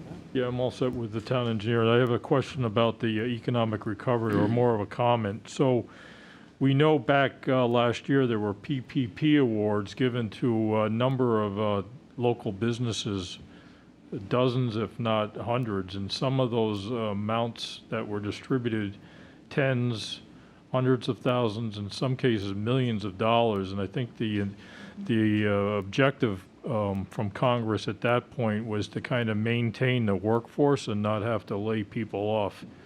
I would ask that if we were to identify small businesses to award money to, that they be the ones that fell through the cracks. There were some businesses, when they went to the bank to see if they could be a participant in that exercise, they discovered that the funds were exhausted. And so I don't think that the businesses that were successful in getting the money should be in line for, granted, it's only $500,000, but we should try to identify the businesses that missed out and that may still be on the verge of bankruptcy, and try to assist them as much as we can. And with that, that's all I have. Great point, Matt. That's all I have for now. Thank you. So I have a couple of comments. A lot of my comments are covered by my fellow board members, but this is a win-win-win. There's a win that we're gonna get this money and be able to do these projects, but one of the things that I know is a PowerPoint bullet, and sometimes it gets lost in the flow of discussion, is there's a win for those things that are water and sewer infrastructure related. Those projects would have to go forward eventually, and they would be impactful on the ratepayers. There would be a rate modification based on those projects. This lifts that, so that's the second win. You know, things that that may have caused the rate increase are not going to cause a rate increase because we're getting this money from the federal government. And the third win is, tertiary win is, these projects, for the most part, are currently being, or would have been funded through borrowing. So conservatively, if we borrow and we get, and I looked at an upcoming thing, if we were to get 1.8, and I just rounded to 2%, 2% interest on this money is $165,000 we don't have to pay. Excuse me, I meant to shut that off. Apologize. I thought I turned it off. So I want to know if there's an opportunity to make a fourth win, and I think this is a question for Rodney or the town manager. Are there any high-interest bonds out there right now we can't renegotiate because of the type of, by the language of the bond? Here's what I'm suggesting. All these things should go forward. Can we use the money to pay down a bond that we can't renegotiate, and then borrow at the lower current rates for these projects? It's like refinancing. Rodney Conley, Director of Finance, through you, Mr. Chairman. Unfortunately, you nailed on one of the very few specific and eligible uses. We're not allowed to use this money to pay debt or pension costs. So Okay. unfortunately, yeah. All right, well, Yeah. it was worth a question. Absolutely. And thought, and I should have known you guys would have already thought about it, but I wanted to make it public. All the other things are great in here. Both Matt and I are technical people. We could ask Colby all sorts of questions, take us down those rabbit holes about the fabrics and what you're gonna use and so on and so forth. I'm not gonna elongate the meeting and bore everybody else in the room for things that our technical wonks would like to hear. I do have a question, comment about the economic recovery project.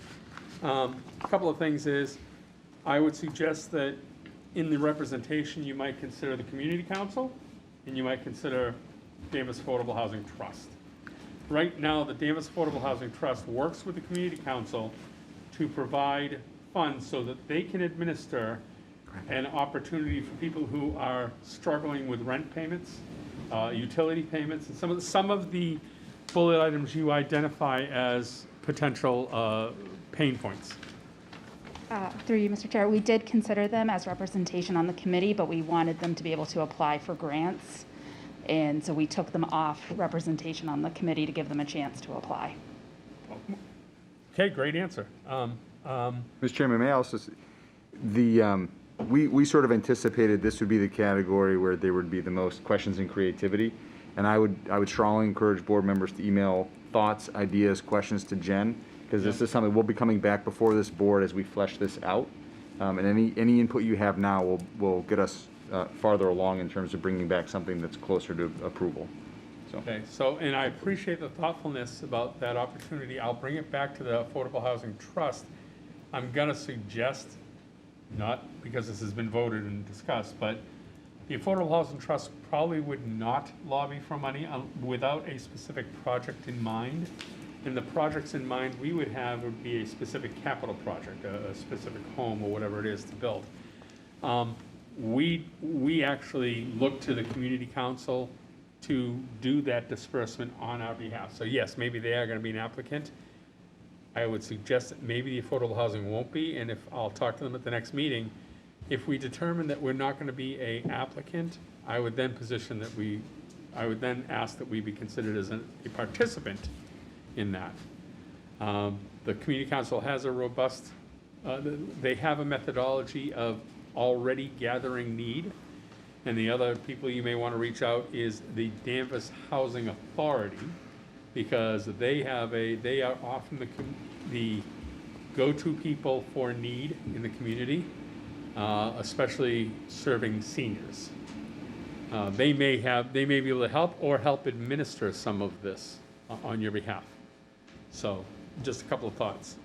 Other than that, everything looks really good, and I'm very supportive of the plan that's been put forth. Thank you. Any other comments from the board? Oh, sorry. And then I'll go to you, Mr. Okay, Manager. I'll wait. Everybody okay? Mr. Town Manager, your wrapping comments? Thank you. I would just note, thank you very much. I want to thank the team here. Not everybody was asked to speak, but everybody in this room contributed to the plan that you had a chance to review tonight. You can expect to hear regular updates from us moving forward. We were talking the other day, we'll probably incorporate some version of this into the town budget for transparency so that town meeting members can see it and understand it. And as Rodney joins us on a moving forward basis during this period, we do the Q2, Q3, and Q4 financial snapshot updates. We'll probably be adding an ARPA component to that so he can report to this board in terms of the status on some of these things. So, Could I recommend that there are some projects, for example, the culvert project. You said you're in the award phase. Was that initially funded through borrowing? I believe that the culvert, the emergency repair to sewer, was that borrowing or was that retained earnings, Stephen? Sewer retained earnings. Okay, so that came out, yep. All right. I was going to suggest that we probably have some cleanup if any of these projects that we're embracing were already on the books or in flight based on borrowing. We would want to rescind that authorization. But I would like to see at town meeting or in the town meeting, the budget packet, an ARPA section that describes where we're going to save. Things like borrowing, things like interest, things like, rate defrayment. That's not even a word. Deferment. Deferment, but where we're not going to, with a project would have probably resulted in rate increases. We're saving, that project is saving that opportunity, especially the water and sewer ones. And I think in some cases, it's allowing us to get deeper into the capital plan with current appropriation. And So the like same thing with the paving. If you're Yeah. going to become 5 years worth of paving ahead of time, We won't have 5 years without a request. This No. helps us catch up on our needs, yeah. you catch up, Yeah. and then you can more appropriately, because I know that they David have is a very sweating that one. detailed plan on the rotation Right. based on life expectation of a road, but it's a pressure relief valve. Yep, and we want to include a version of this report for town meeting as we move through the budget process this year, so they can see And that certainly, I think Crane is the only project in this report that had been appropriated. Everything else was pulled off of a list or capital plan. And I think with the water mains, we have, I think was it a $10 million bond authorization? So we probably have $50 million worth of water main replacements to do over the next 20 to 30 years. This just allows us to stretch that first appropriation out a little bit further before we have to come back to town meeting a second time. So appreciate the support, and we will, I think we'll be back soonest to talk about economic recovery, but certainly we'll continue this conversation moving forward. Thank you. Thank you, everyone. All right, moving on. The next agenda item. The board will discuss and consider, the board is requested to approve a sale of $13,050,000 general obligation bond issue to Morgan Stanley and Company. I'll leave off the rest of the language in the agenda because I'm sure it's going to be part of the motion. But Mr. Town Manager, do you want to start, or we go right to Rodney? I think I would invite Mr. Conley up to the microphone. This is good news, and I'm sure he would love to share it with the board. But take it away, Mr. Conley. Thank you. Through you, Mr. Chairman. In front of you tonight is a vote to award $13,050,000 in a general obligation bond issue awarded to Morgan Stanley, a true interest cost of 1.86%, which, as we've noted in our refunding a couple months ago and our last bond sale last year, is a combination of both the market forces as well as our recent upgrade to AAA. We also have a bond anticipation note for $3 million awarded to Piper Sandler and Company. Again, a very small interest rate of 0.24%, so that'll be a one-year bond anticipation note. These funds will help fund the projects, Smith School, some water and sewer as well. This should be close to the end as far as permanent issue on the Smith School. We have that $3 million that will eventually be converted to some type of permanent bond once we get through final closeout over the next year or so. But yeah, overall, great results. S&P reaffirmed once again our AAA rating, and I think it is worth noting that that's, I believe, the third time they've affirmed our AAA rating in the middle of a pandemic. So again, I think that is us. They're being thrilled with the work we're doing and us sticking to the plans that we've set in motion throughout this pandemic. We were very frank with them on tough decisions we have to make, and they appreciated that we followed through with those and managed to keep the town finances in order over the past 3 years. Happy to answer any questions. Board members, I'll start with Board Member Bennett. Nope, all set, thank you. Board Member Mills? Nothing. Thank you, Rodney. Board Member Duggan? I'm all set, thank you. Board Member Bernard? Can I just ask a question out of curiosity? When you said you received a total of 6 bids on the bonds, just out of curiosity, who do you put the bids out to? So it's handled through, in coordination with Jill Summit, our treasurer collector, and Hilltop, our financial advisor. It goes out on the open market, so it's 6 financial investment firms. Do you know which ones usually? I just did curious. not bring a list with me. Just off the top of your head, just a few? I would No? not want to hazard a guess, but Okay, all right, just wanted to ask, thank you. yeah, sure. All set? Yes, well said. I'm really pleased. I'm also, not only with the low interest rate and the fact that we're going forward with this, but I think the most used words in the S&P report were Danvers budgetary flexibility is very strong. Our liquidity is very strong. They use that over and over again to describe our position. I think that's a credit to you, to the financial people throughout Town Hall, and thank you very much. The bond rating saves us a tremendous amount in our interest that's being offered to us. So it makes it easy for people to loan us money. Yes, it does. That's all I had. Everybody else set? All right, thank you very much. I appreciate you. it. So with that, there is a very specific language for the motion, and I've asked Select Board Member Duggan to read that language. Okay, I make a motion that we approve the sale of the $13,050,000 general obligation bond issue to Morgan Stanley and Company, LLC, at par and accrued interest, if any, plus a premium of $1,379,085.50, as well as the $3 million bond anticipation note issue to Piper, Sandler and Company at par and accrued interest, if any, plus a premium of $22,830 as presented. I have a motion, do I hear a second? Second. Conversation? After the second? So we have a second, and now we'll go to conversation. Dan? I'm reading my agenda, and I see $1,379,050. I believe Matt said $85. What's the correct number? Where's Matt reading it That was the from? premium, there was a premium. Yeah, are you reading it from the agenda? No, he's reading a prepared motion. That's what I'm asking. He's reading a prepared motion. Is that the correct number? We have to ask Rodney to clarify. Yep. So is it 85/50 or is it 50/50?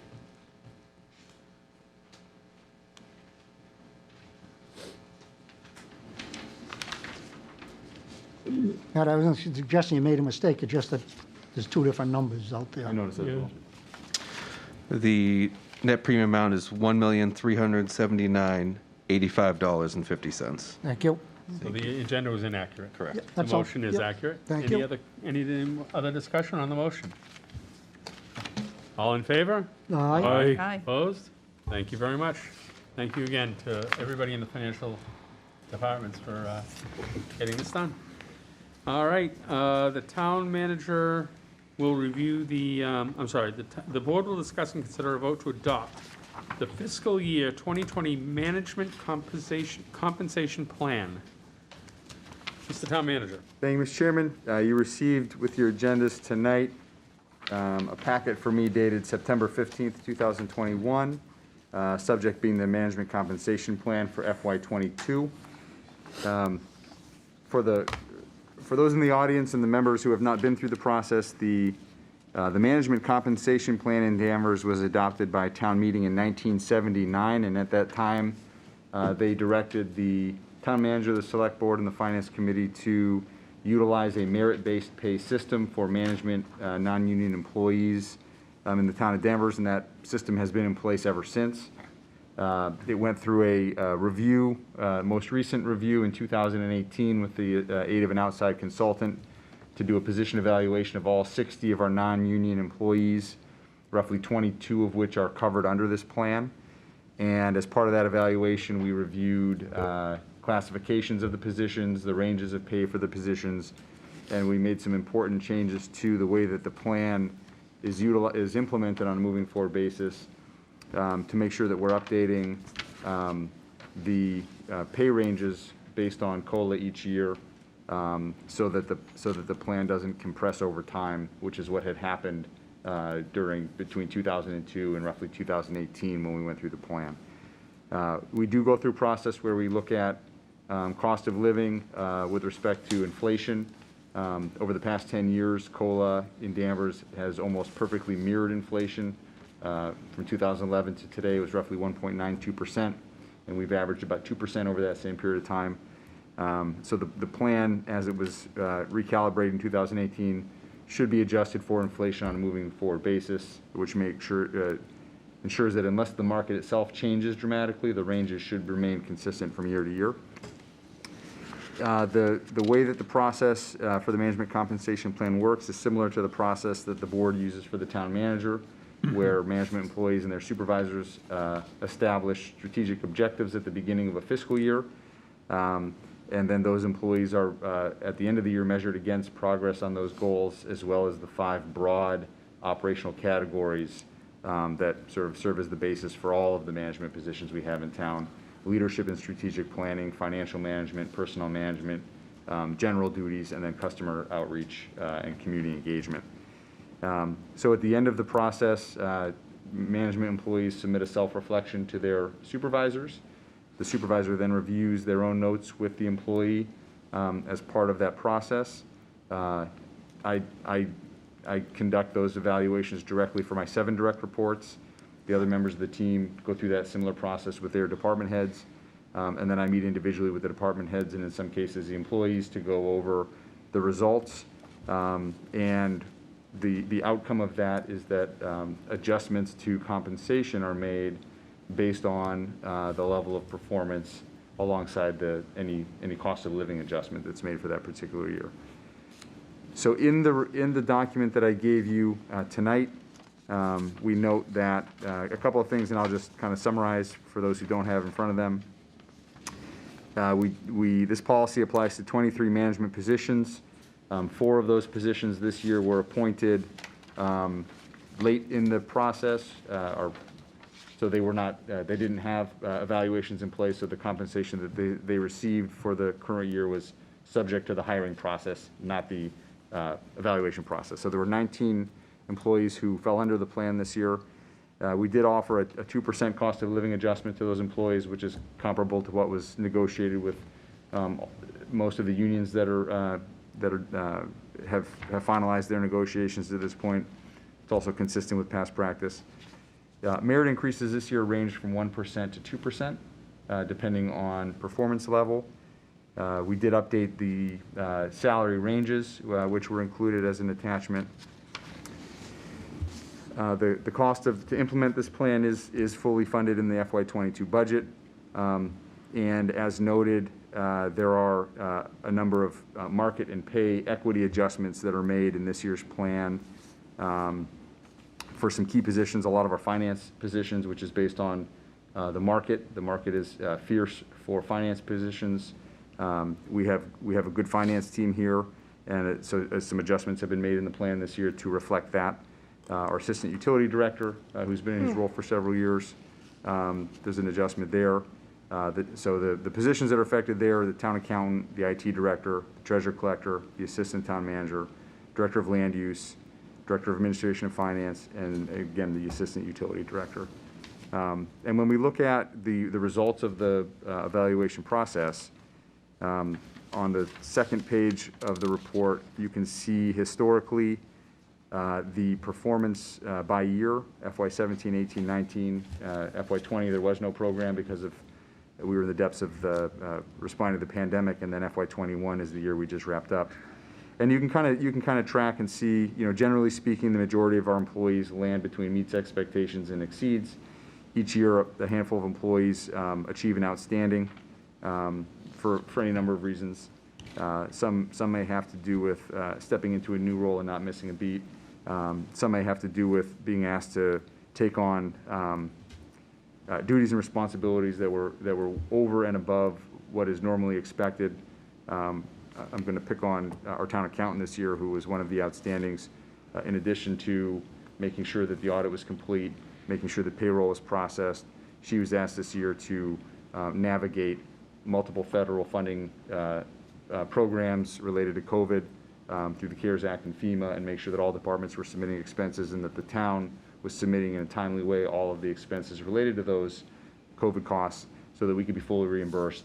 And the taxpayers would feel as little of the burden related to the pandemic response as possible, simply as an example.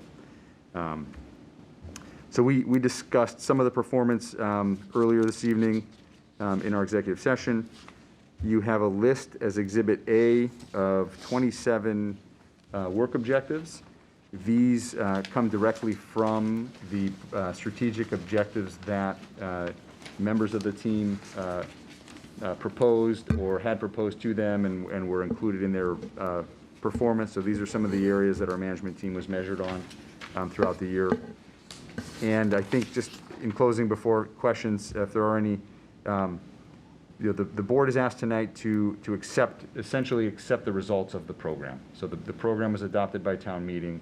The performance evaluations are conducted either directly by me for the department heads or by the department heads for the division heads. The town meeting authorizes the funds at the town meeting each spring, and really we're presenting sort of the outcome of that process this evening. So with that, I'd be happy to take questions. Start with Select Board Member Mills. Steve, what authority does the Select Board have with respect to this compensation plan? Or is this not an executive function based upon pre-existing authorization from the town meeting, so that actually, in a way, this presentation is a courtesy to the board and to the public of just explaining that what's paid out has a very serious protocol. It's a great question, and I think the answer to that is that what the town meeting approved in 1979 was they voted that there be such a plan.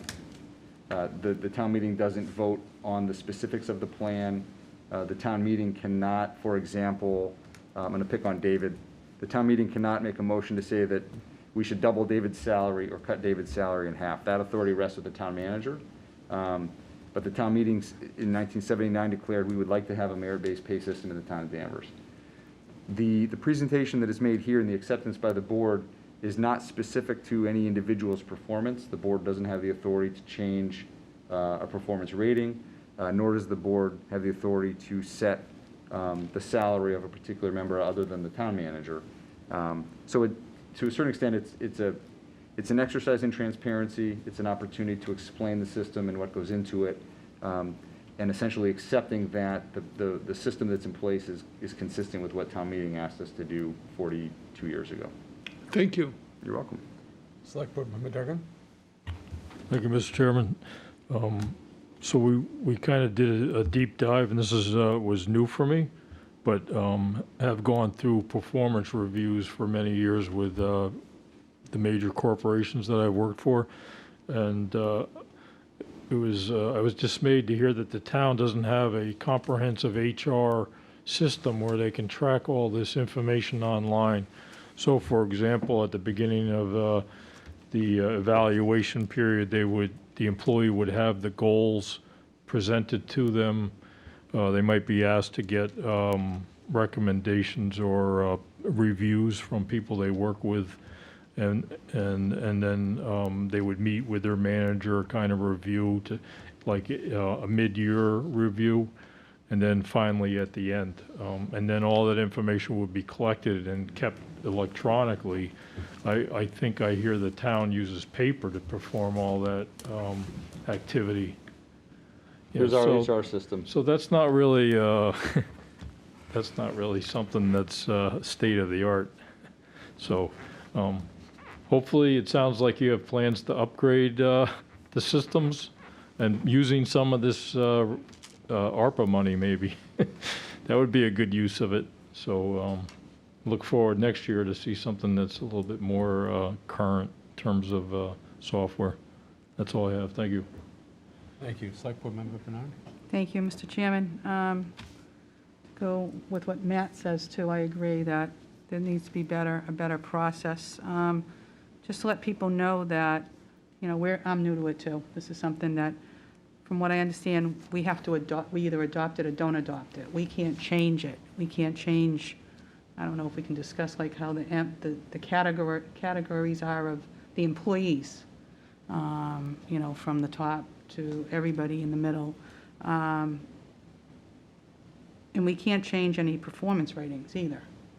That's your decision on what you've put through. So I would just like to, you know, it was under executive session just to make sure that everything is being communicated to the employees.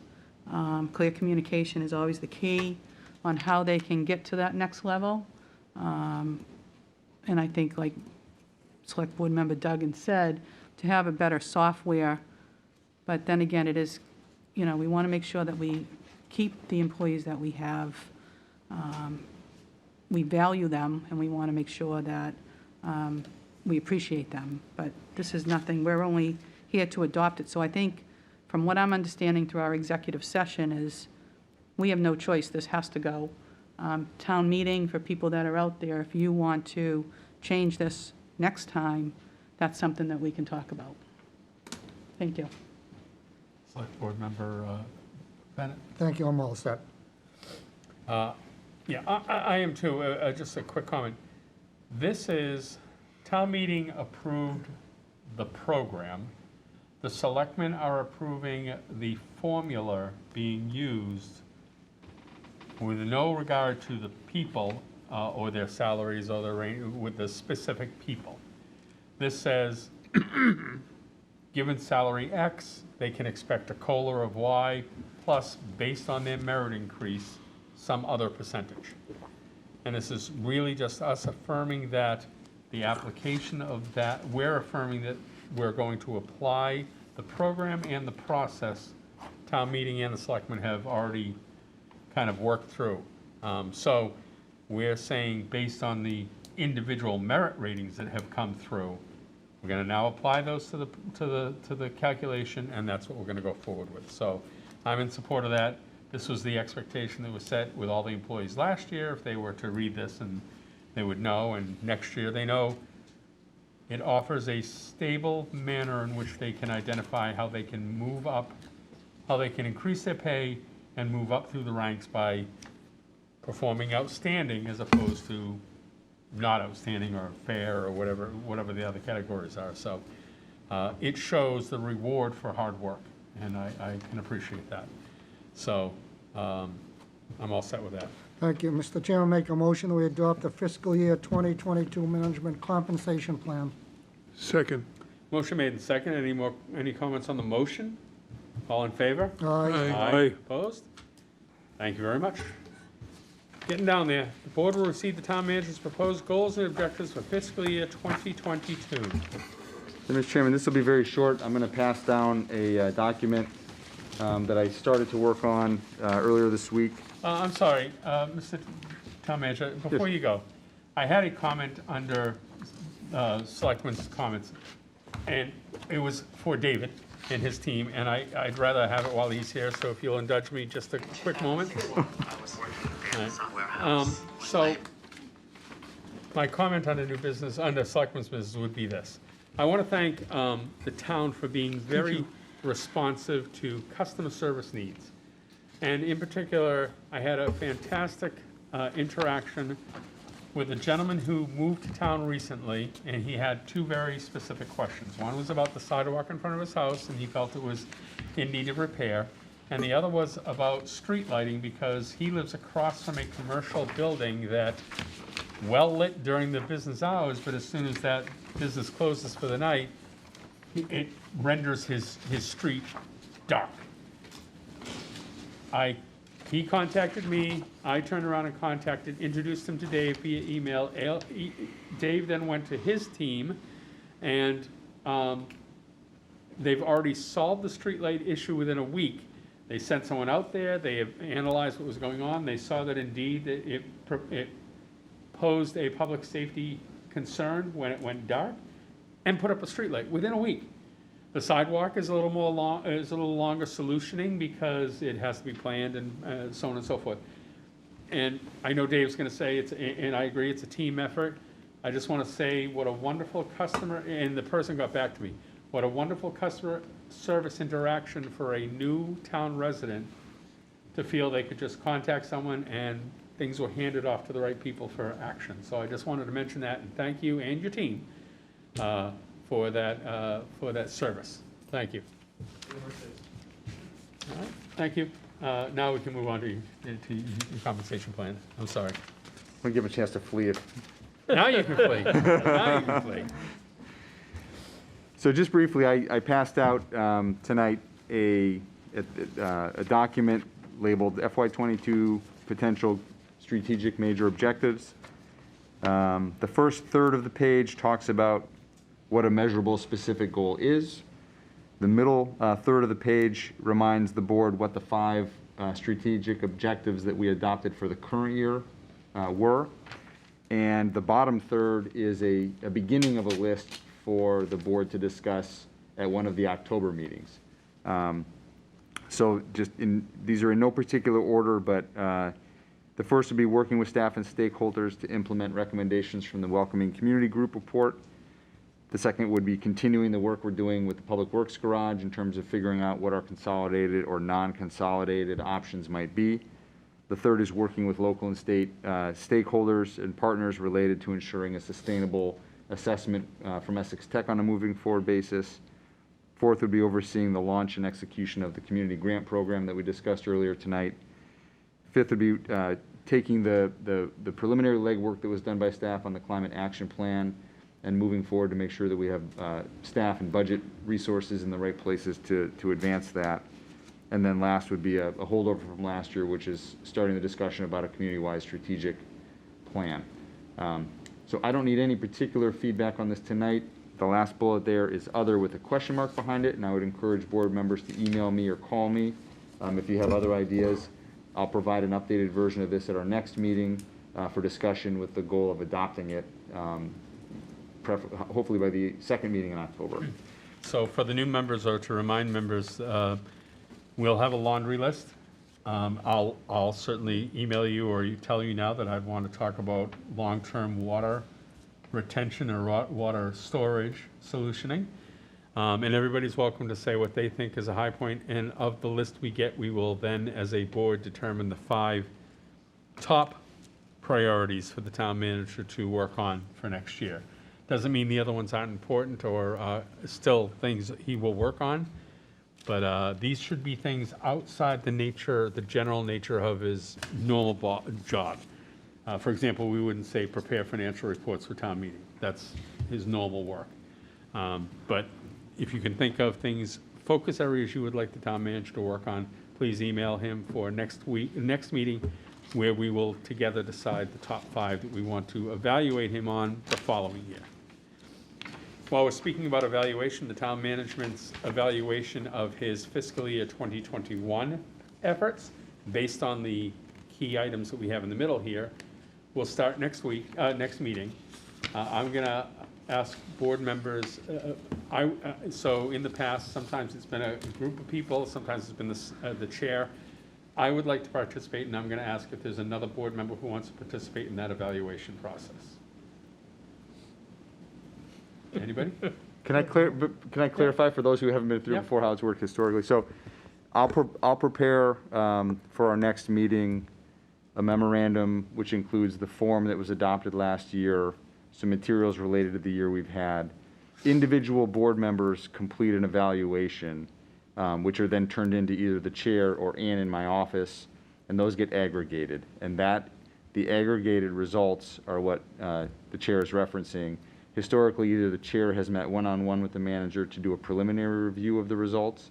There have been times when it's been the chair plus one other member to do the preliminary review, but then we will also meet together as a group to do that. So So we can wait till the next meeting if anybody's interested. Are you in asking for somebody to work with you with? If someone would like to. I'd be happy to if nobody else does. Okay. Work with you. Thanks.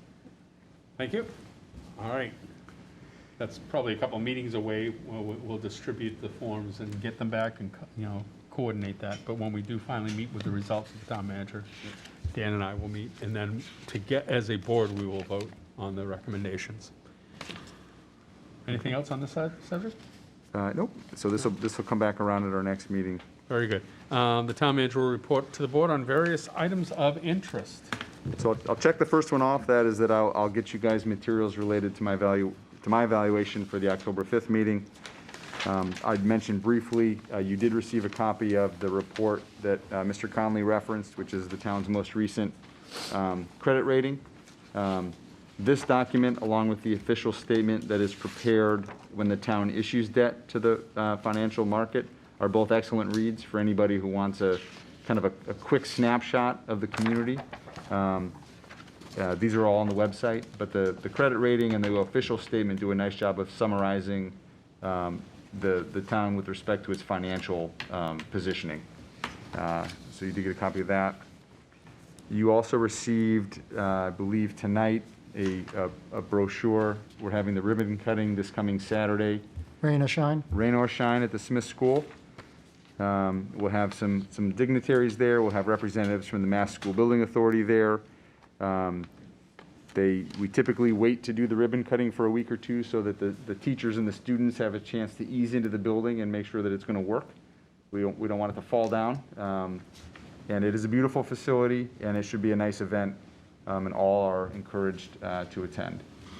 Saturday at 9 o'clock at the Smith School. And the last item I want to just briefly update the board on, I'm sure everybody is aware, I don't need to speak in great detail with this board regarding what happened on Labor Day at Connors Farm. There was an incident there that was ugly. A police officer responded to de-escalate the situation, made a statement that he regrets and understands was out of line. And the chair and the police chief and the chair of the Human Rights and Inclusion Committee and I put out a statement responding to that event. We also had the opportunity, the chief, D. Joko, and I had the opportunity to sit down with the family that was involved with the incident. Last week, we met for close to 2 hours at Pope's Landing, had a great conversation about what had happened. And the chief and I have had good conversations, and I know he's had good conversations with members of his department.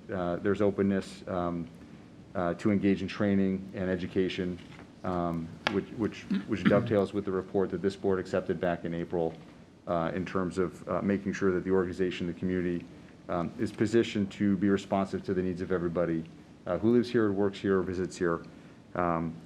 So I think it was a sober reminder that there's work to do, but I know at the staff level there's commitment to doing that work, and we will have more to report. I would like to report out at one of our upcoming meetings in terms of progress that's been made with respect to some of the recommendations out of the Welcoming Community report that we discussed back in April that several members of this board had the chance to participate on at the committee level. And I think that's it, Mr. Chairman, with respect to the updates I wanted to provide tonight. Thank you. Any questions on the town manager's items of interest? I had a question. Steve, Please. so I know that the people wanted Connors Farm to go through training. Are we having the town employees go through all this training too? I think it's probably a good idea to have So there's everybody. yeah, I mean, there's a lot of training that takes place. Our police department participates in a lot of training already with respect to de-escalation, with respect to fair and impartial policing and things like that.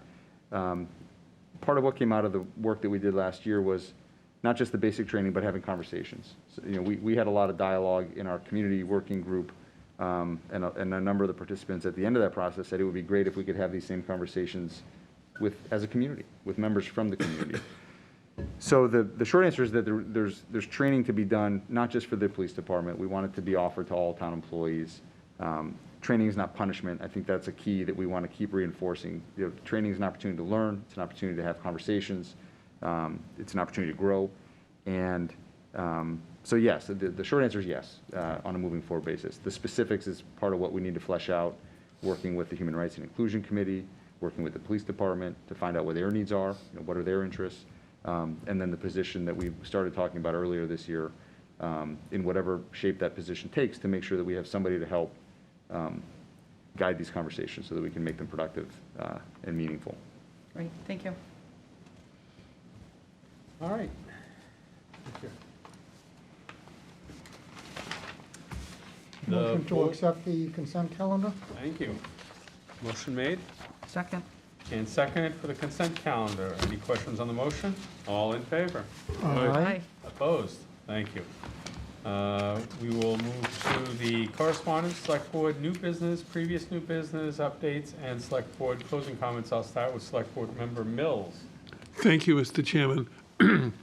A comment on the Labor Day Connors Farm thing. I am not satisfied that I know that there is appropriate training in place so that people in our, especially enforcement community who are employees of us, are sensitive to the issue that happened there.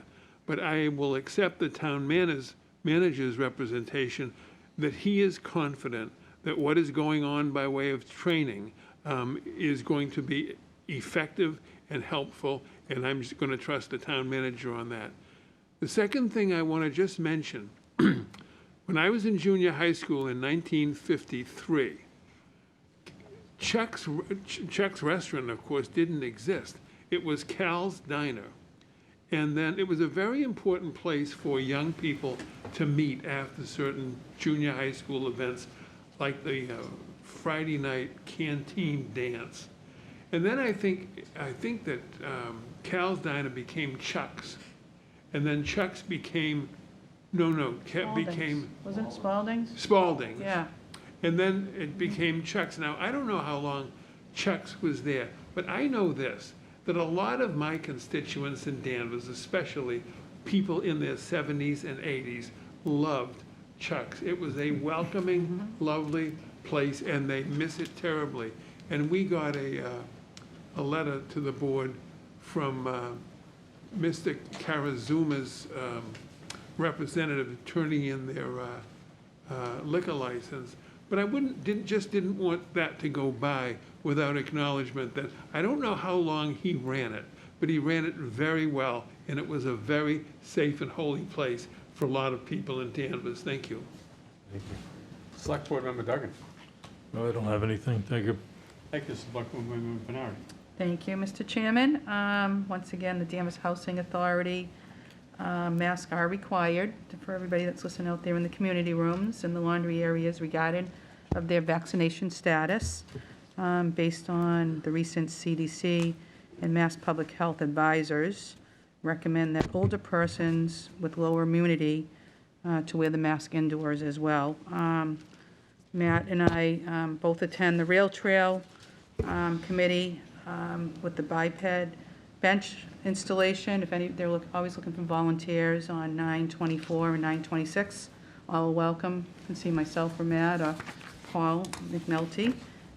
Also, be careful, what is it, the Wenham Street, Matt? Be careful where it's prone to flooding and lots of rocks.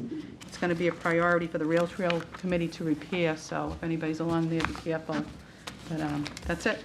Thank you. Thank you. I'll go next and so that we can end with Dan. Okay. As usual. A couple of things. One is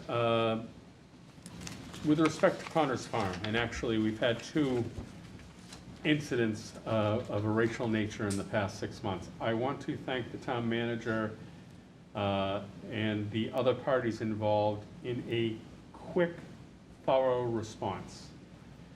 The town acknowledged right away that it happened. It acknowledged the complainant had received treatment that was not appropriate, didn't shy away from it at all, didn't try to sweep it under the rug, and three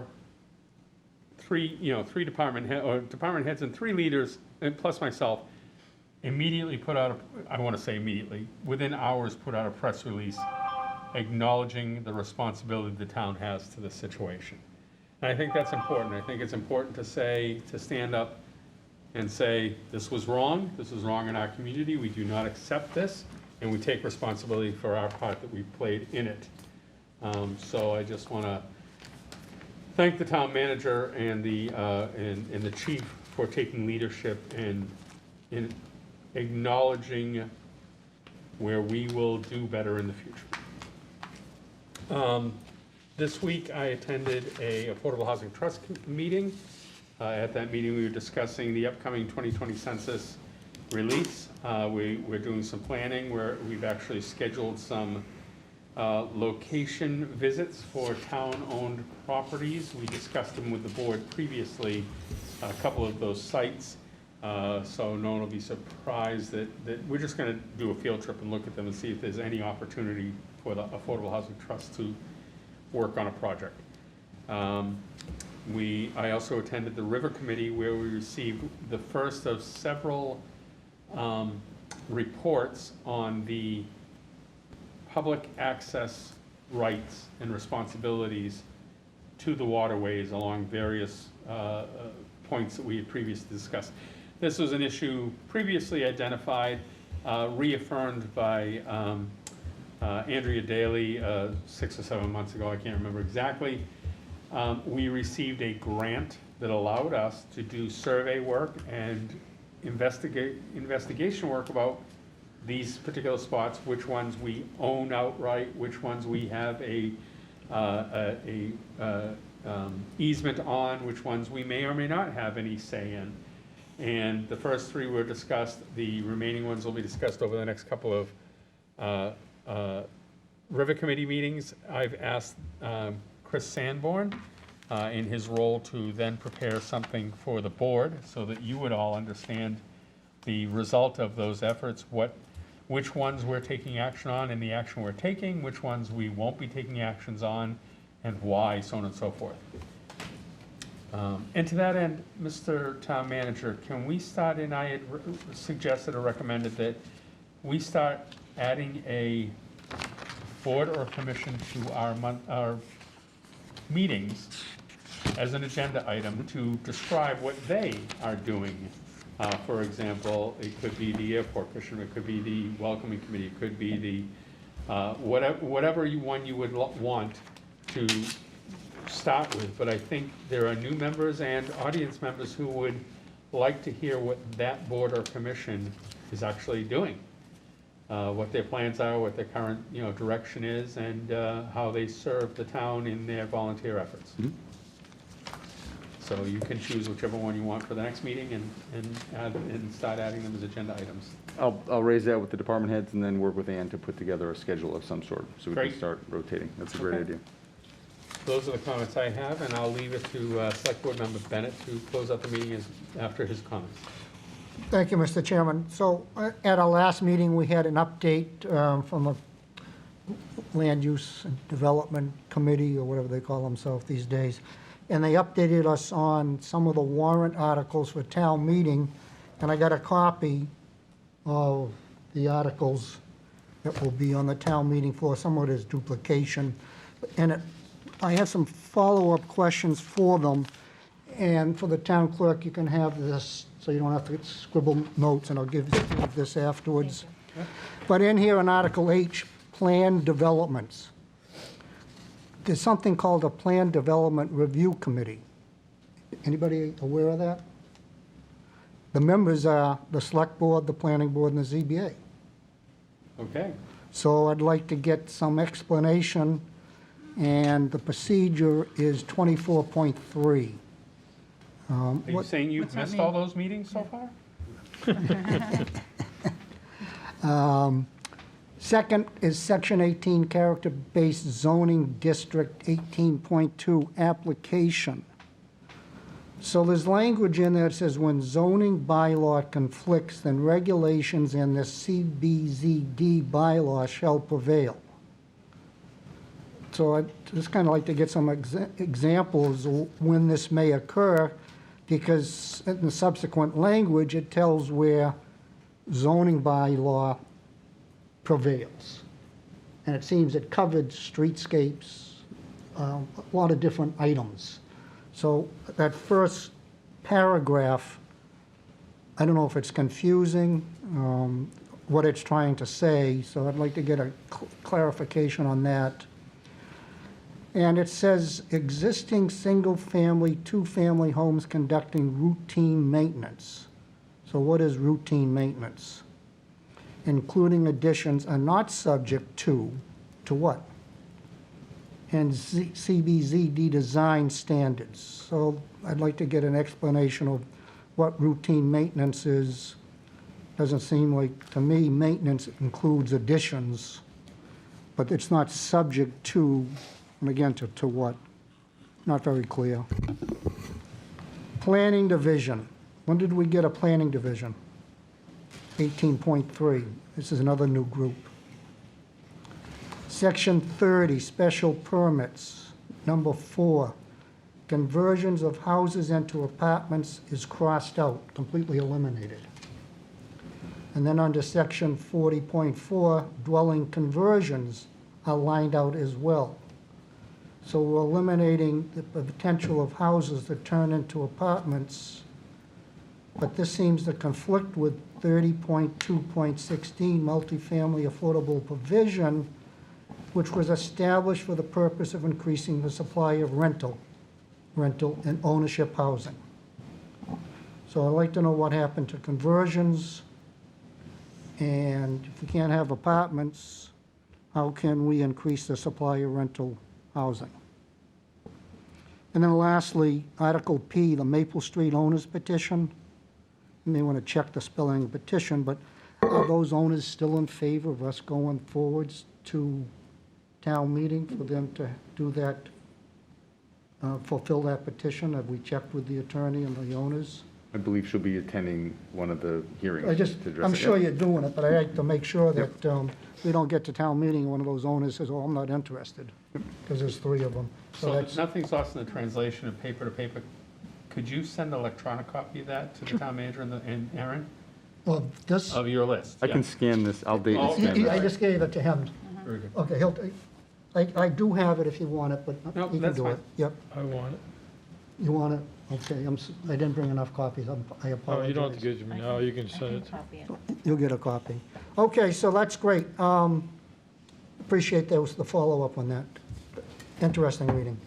I could never done that online. I don't know how anybody can.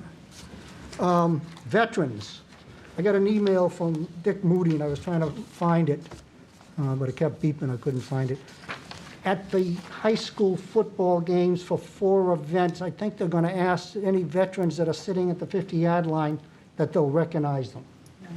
Okay, so Dick Moody's working on getting some veterans down there to the football games so they can be recognized.